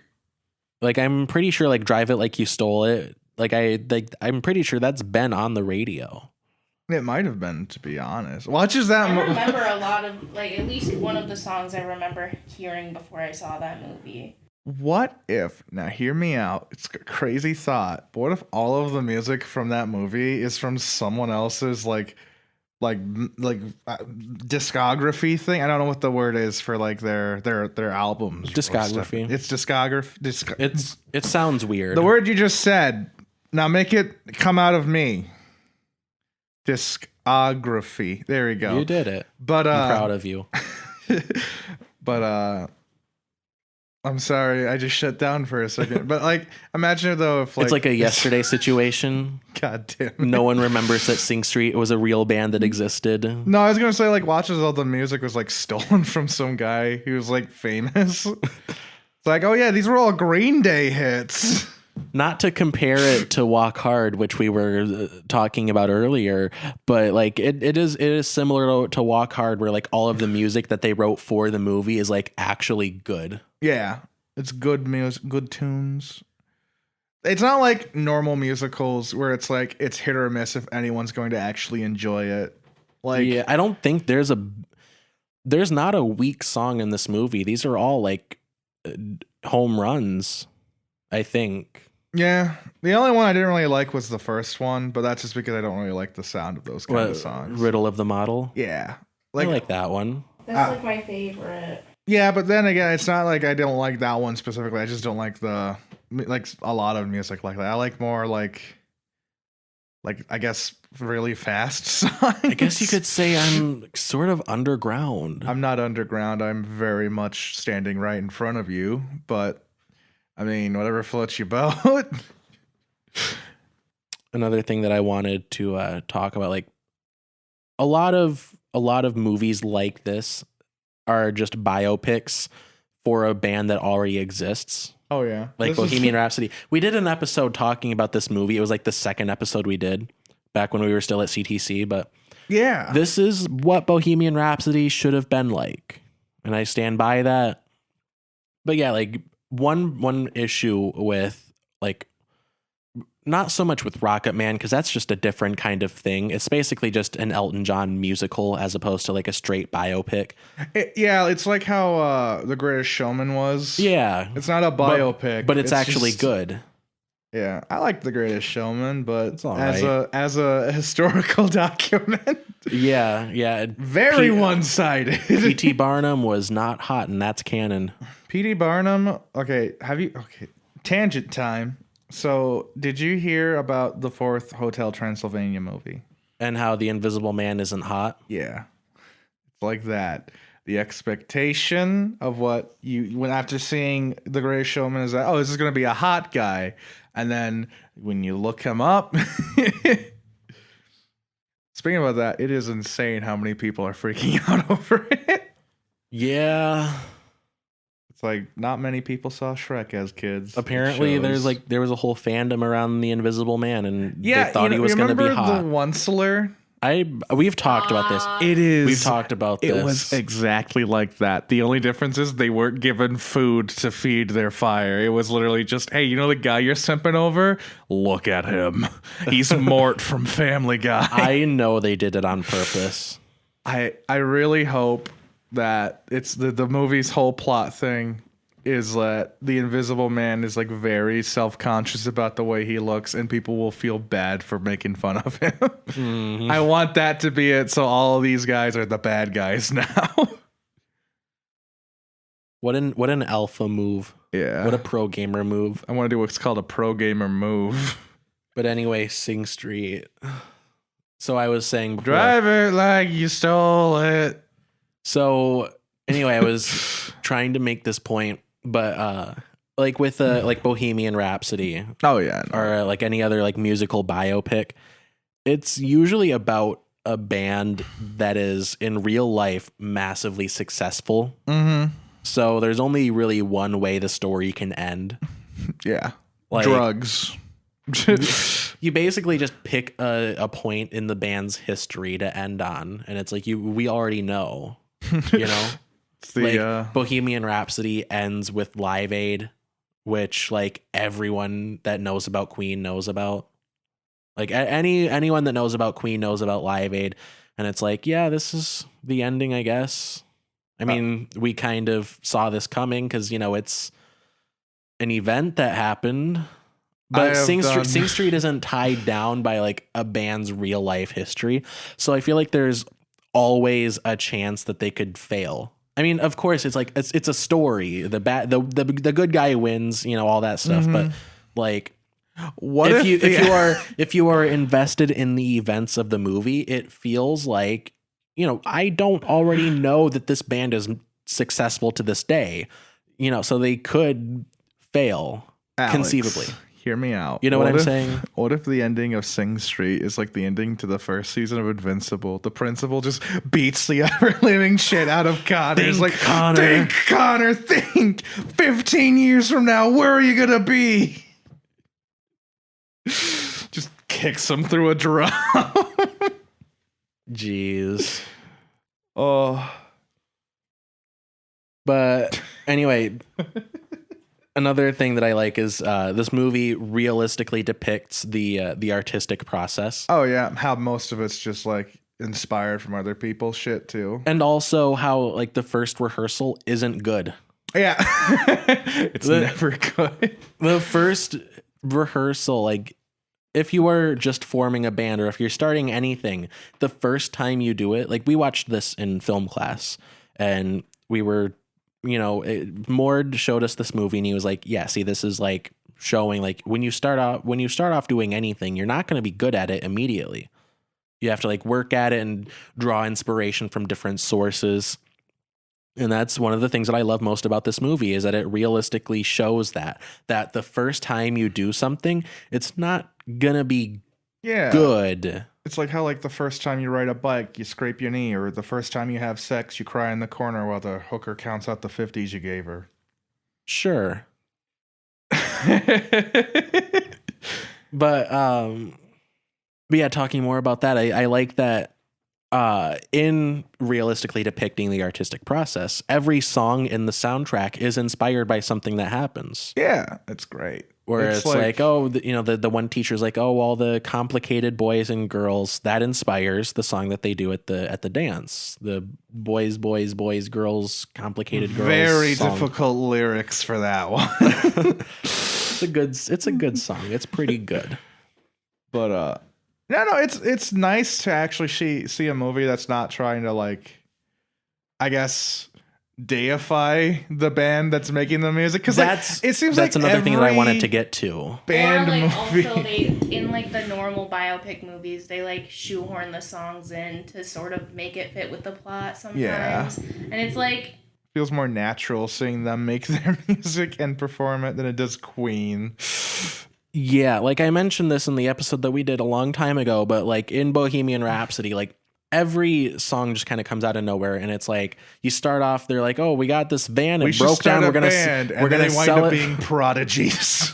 Yeah, it's like, "Oh, we have this van, it broke down. We're gonna sell it and get studio time." And then like a week later, Fat Bottom Girls comes out, and they're touring and they're massively successful.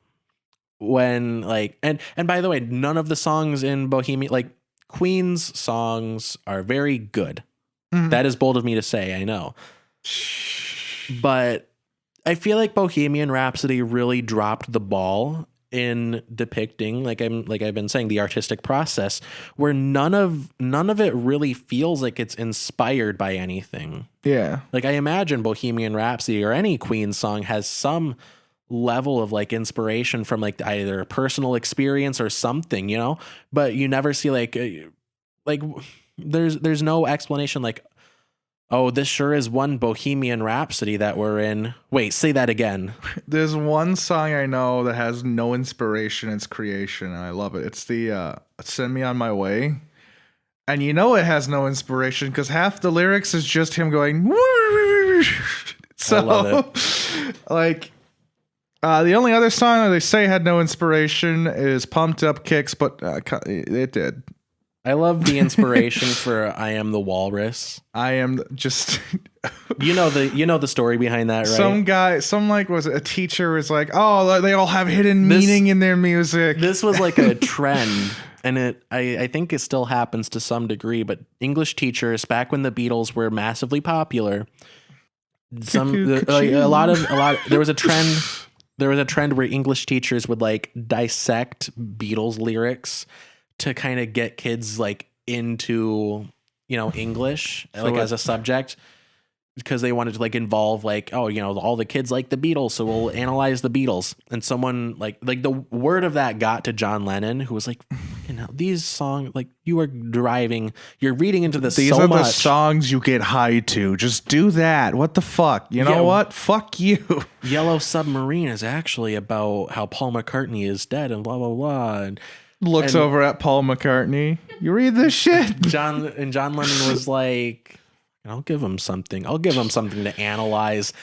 And he wrote this song with just the most nonsense lyrics, and no meaning could be derived from it. This is the chorus. They are the Eggman. I am the walrus. I am Cuckoo the Cachoo. Eggman. I am the walrus. Cuckoo Cachoo. Cuckoo Cachoo. Poetry snaps. And such a powerful line. the Beatles released that song and they were like, this will shut them up. And then it didn't.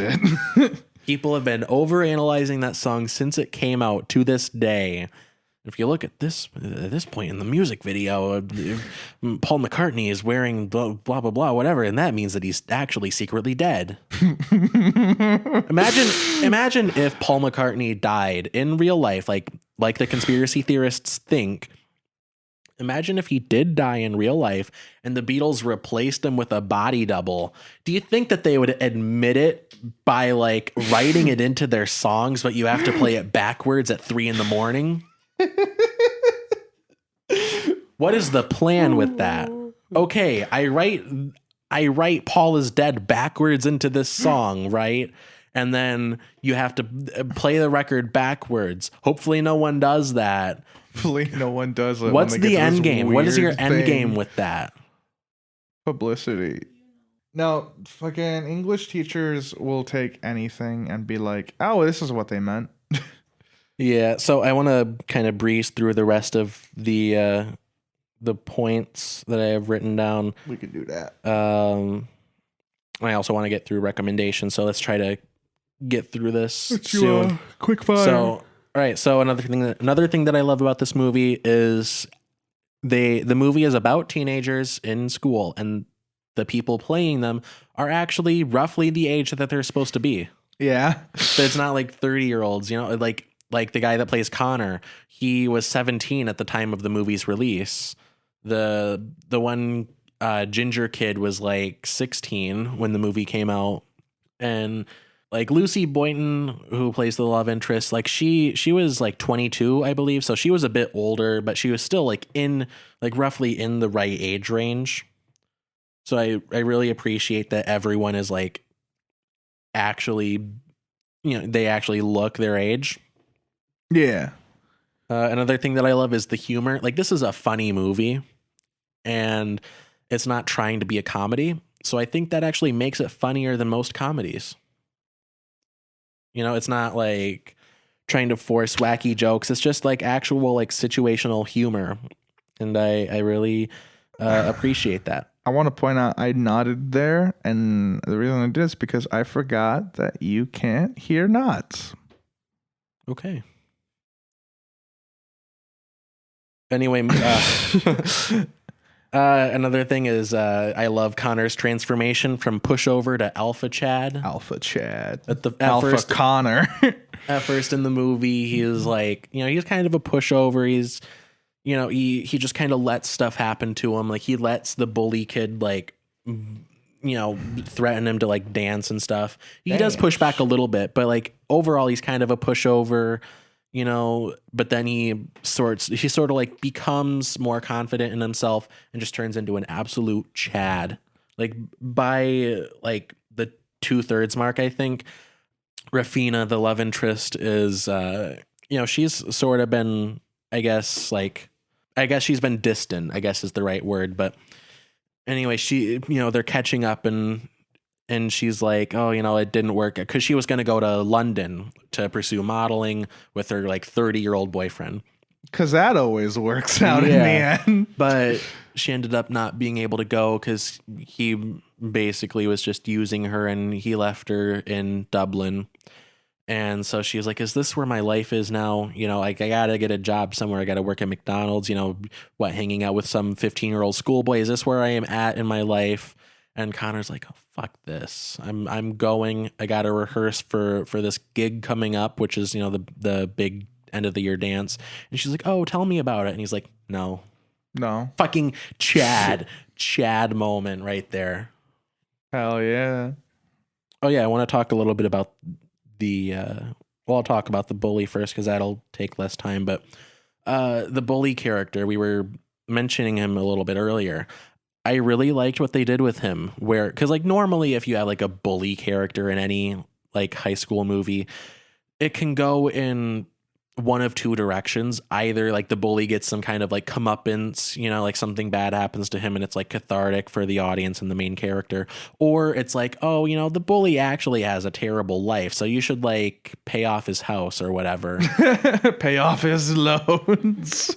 And it's like either like, oh, you got to be really nice to this person that beat the shit out of you and then hope that they like are nice to you back. Yeah. And it's like it just feels forced. Like it's either that or like the comeuppance. Yeah, but I think this movie kind of like it. I think this movie handles it really well. Where more realistically, you just hire the bully as a bouncer because he's good at punching people. It's not as like I don't know. It's handled more, I guess, like eloquently. I don't know what word to use, but.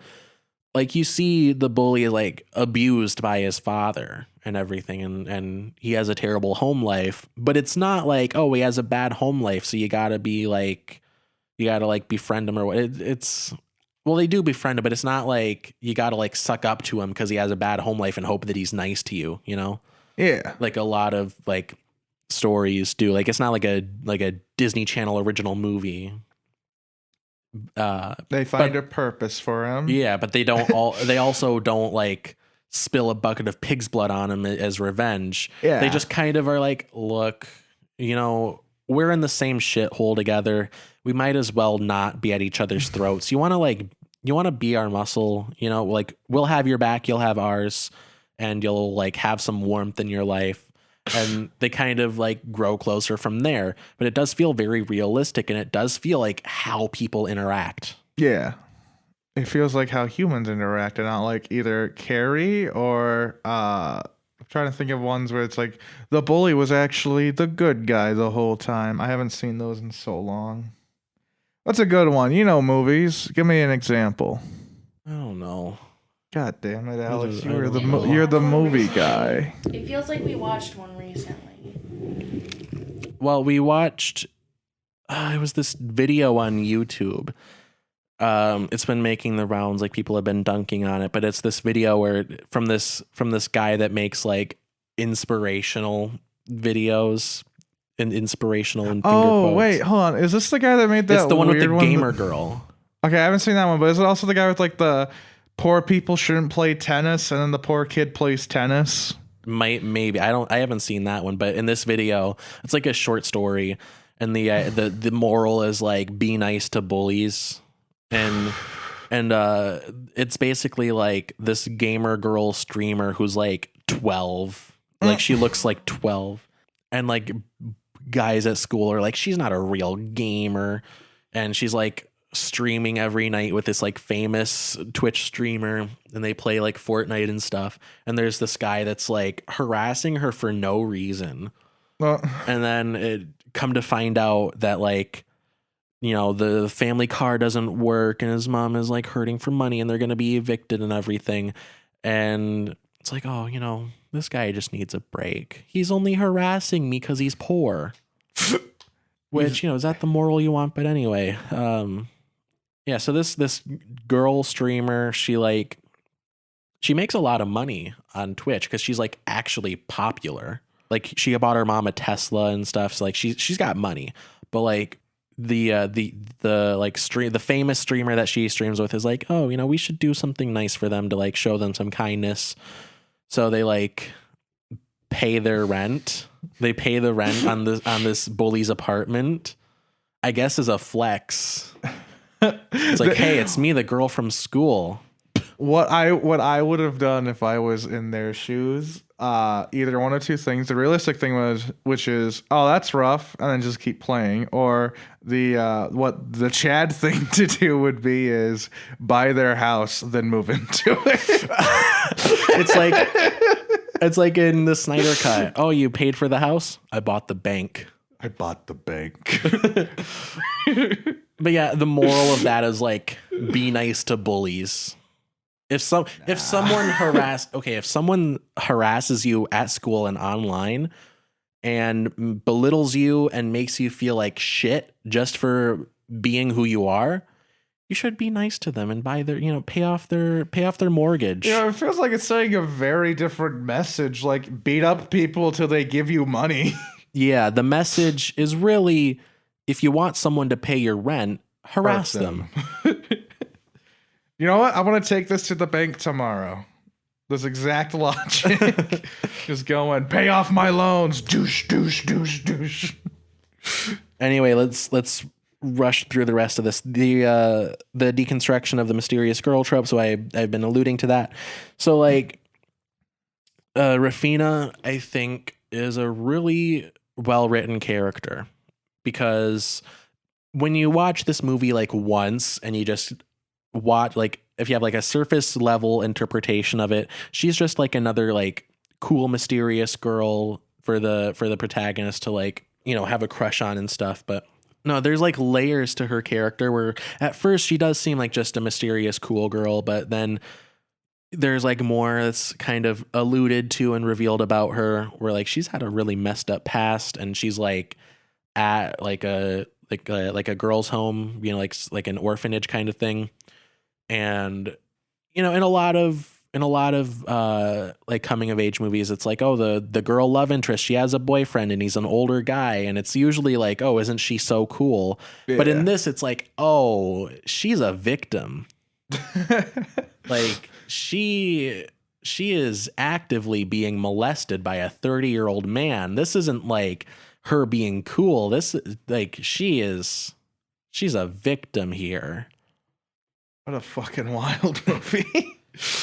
And like, what? It reminds me. Conor asks about it, like, so is that your boyfriend? And she's like, oh, we're on and off. No, he is using you. That reminds me of the story. You remember I told you the tale of the man that became like, he got a fetish for the state of Ohio? What? You don't remember that story? Oh, I remember. He got roofied and then molested, and now he has a fetish for the state of Ohio. Look, it took me a second to Her register. Story it took me a second. Have gone in a completely different direction. I had to process when you said the guy that had the fetish for the state of Ohio. But yeah, I remember. Listen to Degenerate Deep Dive. It's one of our older episodes if you want more info on that. Oh, it's such a fucking wild episode. There's the Wonder Bread guy, Ohio guy. Yeah. But anyway, back to Rafina. Yeah. At one point, Conor is like talking about his home life and his family, and like, oh, my parents are splitting up and stuff. And she's like, oh, sounds like a lot of drama. Glad I don't have parents. It's like, girl, that's not cool. I feel sorry for you. The mysterious girl stereotype, but it's sad.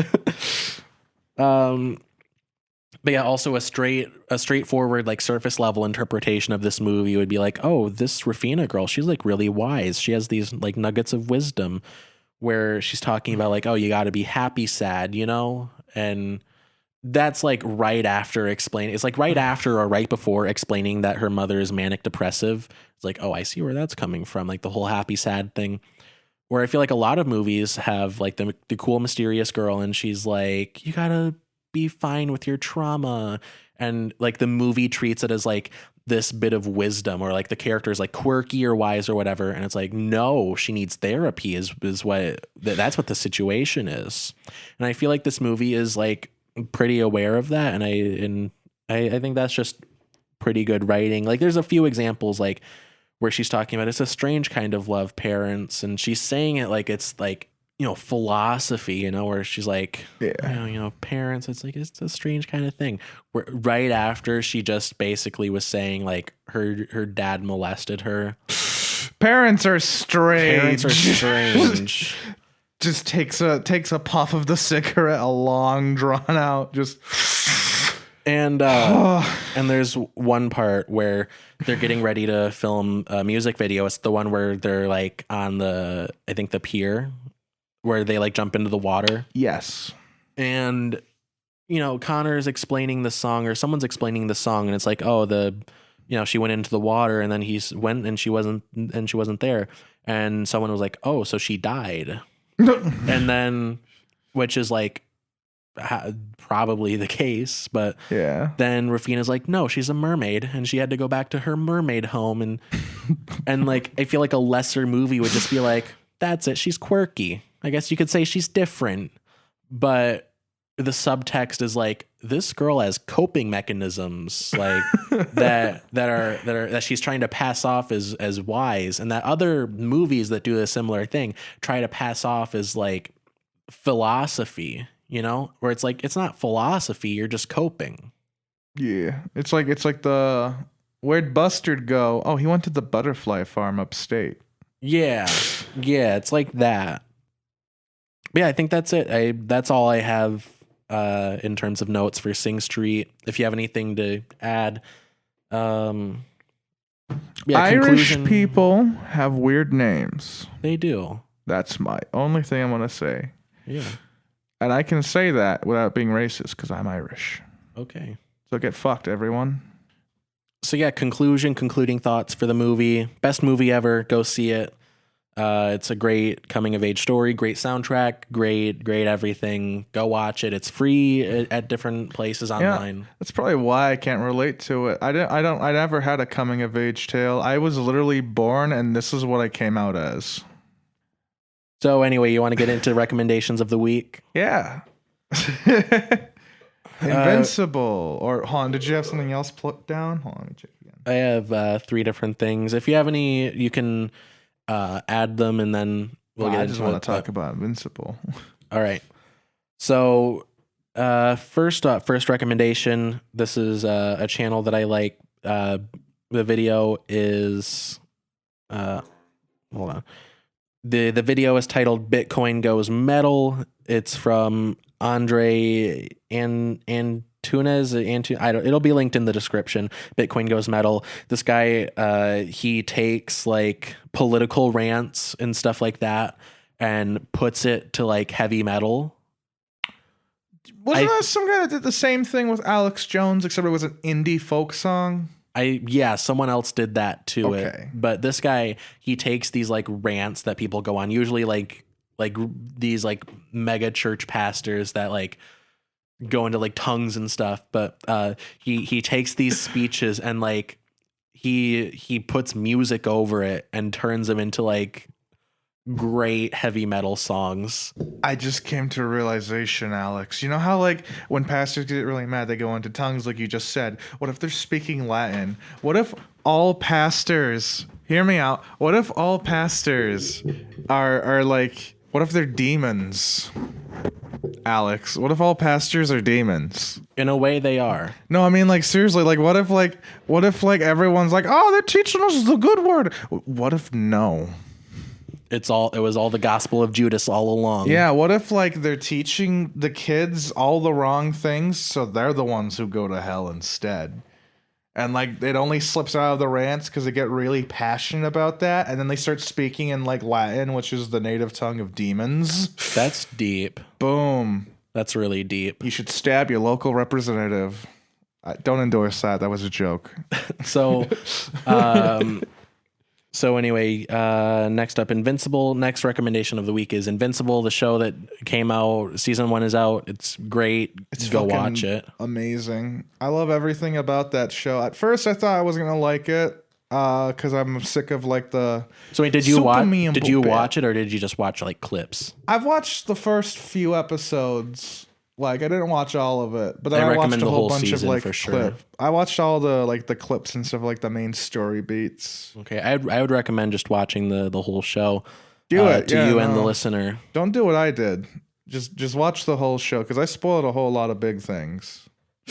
But I love though the fact that Omni-Man isn't just like a generic like she's bad because Superman with power would be bad. He's there's reasons for it, and you can like understand him as a character and stuff. Like he's not just like, oh, he's evil because he's superpowered and he just does it because that's what he does. Like there's reasoning behind what he's doing. Like he as he says in like the season finale, like everything that he's doing on this planet is like a speck in his entire lifetime, so he doesn't care. Yeah, I feel like a lot of superhero stories that try to do like Superman but evil kind of just feel really like amateurish kind of, because like it's never that deep, you know. It's always like the folly of power and it corrupts, and it's like it always just is like, wouldn't it be bad if someone was Superman?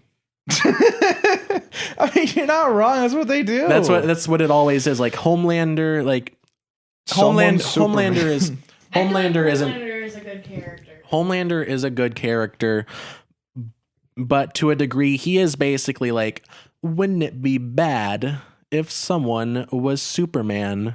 Like that's why and like Injustice. It's like, what if Superman was bad? And like a lot of times though with the evil Superman, it's like they're always like really one dimensional too. It's like, oh, all he does is he's just evil the whole time. With like, and that's something I like. That's also why I don't like the idea of like Watchmen or like any like superhero story where the point is like superheroes are bad. Yeah, because it's like we know that if someone was actually doing Batman stuff, that would be bad. Like we don't need you being like, hey guys, I just thought of this. Wouldn't it be bad if superheroes? Okay, Zemo, calm down real quick. Like, wouldn't superheroes be bad in real life? Yeah, that's the fantasy. The fantasy is that someone is a billionaire and they do good stuff with that. Yeah. The fantasy is a billionaire that's not fueled by greed. That's like, people think the fantasy part is like the superpowers and stuff. No, the fantasy is that people are good. Yeah. Oh my God, that sounds so depressing when you say it like that. The fantasy of superheroes is that they're people that are good to each other. But no, that's the thing I really loved about Invincible is how Omni-Man though, like, yeah, he's doing fucked up shit, but like he also like isn't just like evil for the sake of evil. Yeah. Like he explains his reasoning, and he does clearly have like feelings and thoughts about other people too. Yeah, and superheroes tend to be allegories, like Greek heroes do. Yeah, like they tend to be like allegories for whatever, like power corrupts or whatever. But I think Omni-Man, like the way that they took his character, does something really different with it, where instead of being like, wouldn't power corrupt, it's it's a commentary or like a metaphor or like an allegory for like Western imperialism. I mean, basically, yeah, like how like fucking like just imperialism in general, like with fucking what is it, Western imperialism, like Britain taking over the globe? Western imperialism is, you know, of course, Britain like colonizing everywhere, and America going everywhere and being the world police. And in a similar way to like where Omni-Man like takes a human wife and he's like, I see her as a pet. That's how a lot of like post like Vietnam and post like the Korean War, a lot of American soldiers would like, you know, start a family with women in countries that they're occupying and invading. I also like that line though, because even though he says that and it seems like he's being honest, like the flashback too, it just seems like he's like saying that he's trying to like trick both himself and Mark. Yeah, it seems also like when people try to like justify their own racism. Yeah. Where it's like, you know, the slave trade happens, for example, you know, Europeans take slaves from Africa, and then they like backtrack and they're like, well, actually, you know, the skull shapes are different, and so they're not actually people. Oh my god. So they Jesus. do all these, like, racism was invented to justify slavery to a degree. Like, racism has always existed, of course, but like the modern incarnation of racism, where it's like the skull shapes and the IQ levels, like that's all just a justification for pre-existing slavery and the slave trade. Changed, but like the thing is always the same. Like before, like when like slavery first started, it was basically just like, oh yeah, like you're just working off stuff for me. And then you die. Yeah. And then it's like, oh, they're not humans. What's the problem here? And then now it's like, they're just, we got a supply and demand. Yeah. Amazon employees don't pee in bottles. So anyway, watch I almost said watch The Boys. Also watch The Boys, but also watch Invincible. It's a great show. 10 out of 10. Recommend it. Best show ever. Go check it out. It's on Amazon Prime. And then the last recommendation, unless you have any to add, is The Bomb by Pigeon. It's a song that I saw it on a meme video for Invincible, but it's a pretty good song. The Spotify link will be in the description. If you stream music on any other service, go fuck yourself. I'm sorry, okay?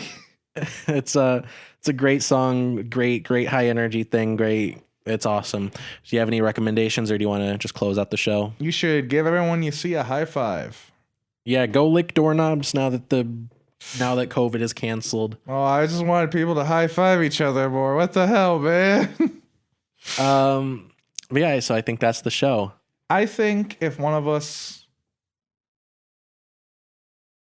that would be a cool idea. What? That wasn't the audio feed cutting out. Jared just paused and you said the beginning of the sentence and then the end of the sentence, but no middle. I do that all the time on the podcast. Did you think my audio is just cutting out? No, I'm telling the listener. The listener that wasn't like a glitch. That was just you. No, it was a glitch. That was Anyway. Thank you, everyone, for listening to another episode of Bold of You to Say. If this is your first time here, thanks for checking us out. Listen to some more of our episodes. And, like, subscribe, comment, whatever your platform allows. Share the show with a friend. If you know someone that you think would like the show, tell them. Even if you don't, tell them anyway. Statistically speaking, if you tell everyone about the show, someone will like it. Leave a comment if you're listening on YouTube. Tell us what we were right about. Tell us what we were wrong about. You can also tweet at us. Our Twitters will be linked in the description. Leave us a review on Podchaser. That's like an IMDb site for podcasts. Leave us a review there, preferably positive. Follow us on social media. That'll all be linked down below. Follow us on Twitter. Follow me on TikTok. Friend Jared on Steam and or Xbox. And, of course, subscribe so you don't miss next week's episode. Turn on notifications. Turn on automatic downloads. Also, share the Clips channel. I put out clips of the show. Tweet those out. Get more eyes and ears on the show. And, thanks for watching. Jared, do you have a threat for them this week? Yeah. We haven't done a threat in a couple weeks because you haven't been on. I know. It's the other one. We need to train him better. He's like a pet, you know? But, he's in training. We haven't got... We're in... It's training week. Episode 1, Alex and Jared train Jake. Episode 2, Alex and Jared train Jake. I don't like the way you say. Oh, that's not what I was thinking of. It's the like thing from the show. Yeah, you just hold the guy out. Anyway, give the fine people a threat. Be sure to watch between the hours of 9 a.m. or 9 p.m. Our official business hours. I will break into your house and eat all of your socks. The left ones, not the right. He has spoken. Good night, everyone. Good night, viewers. I love you.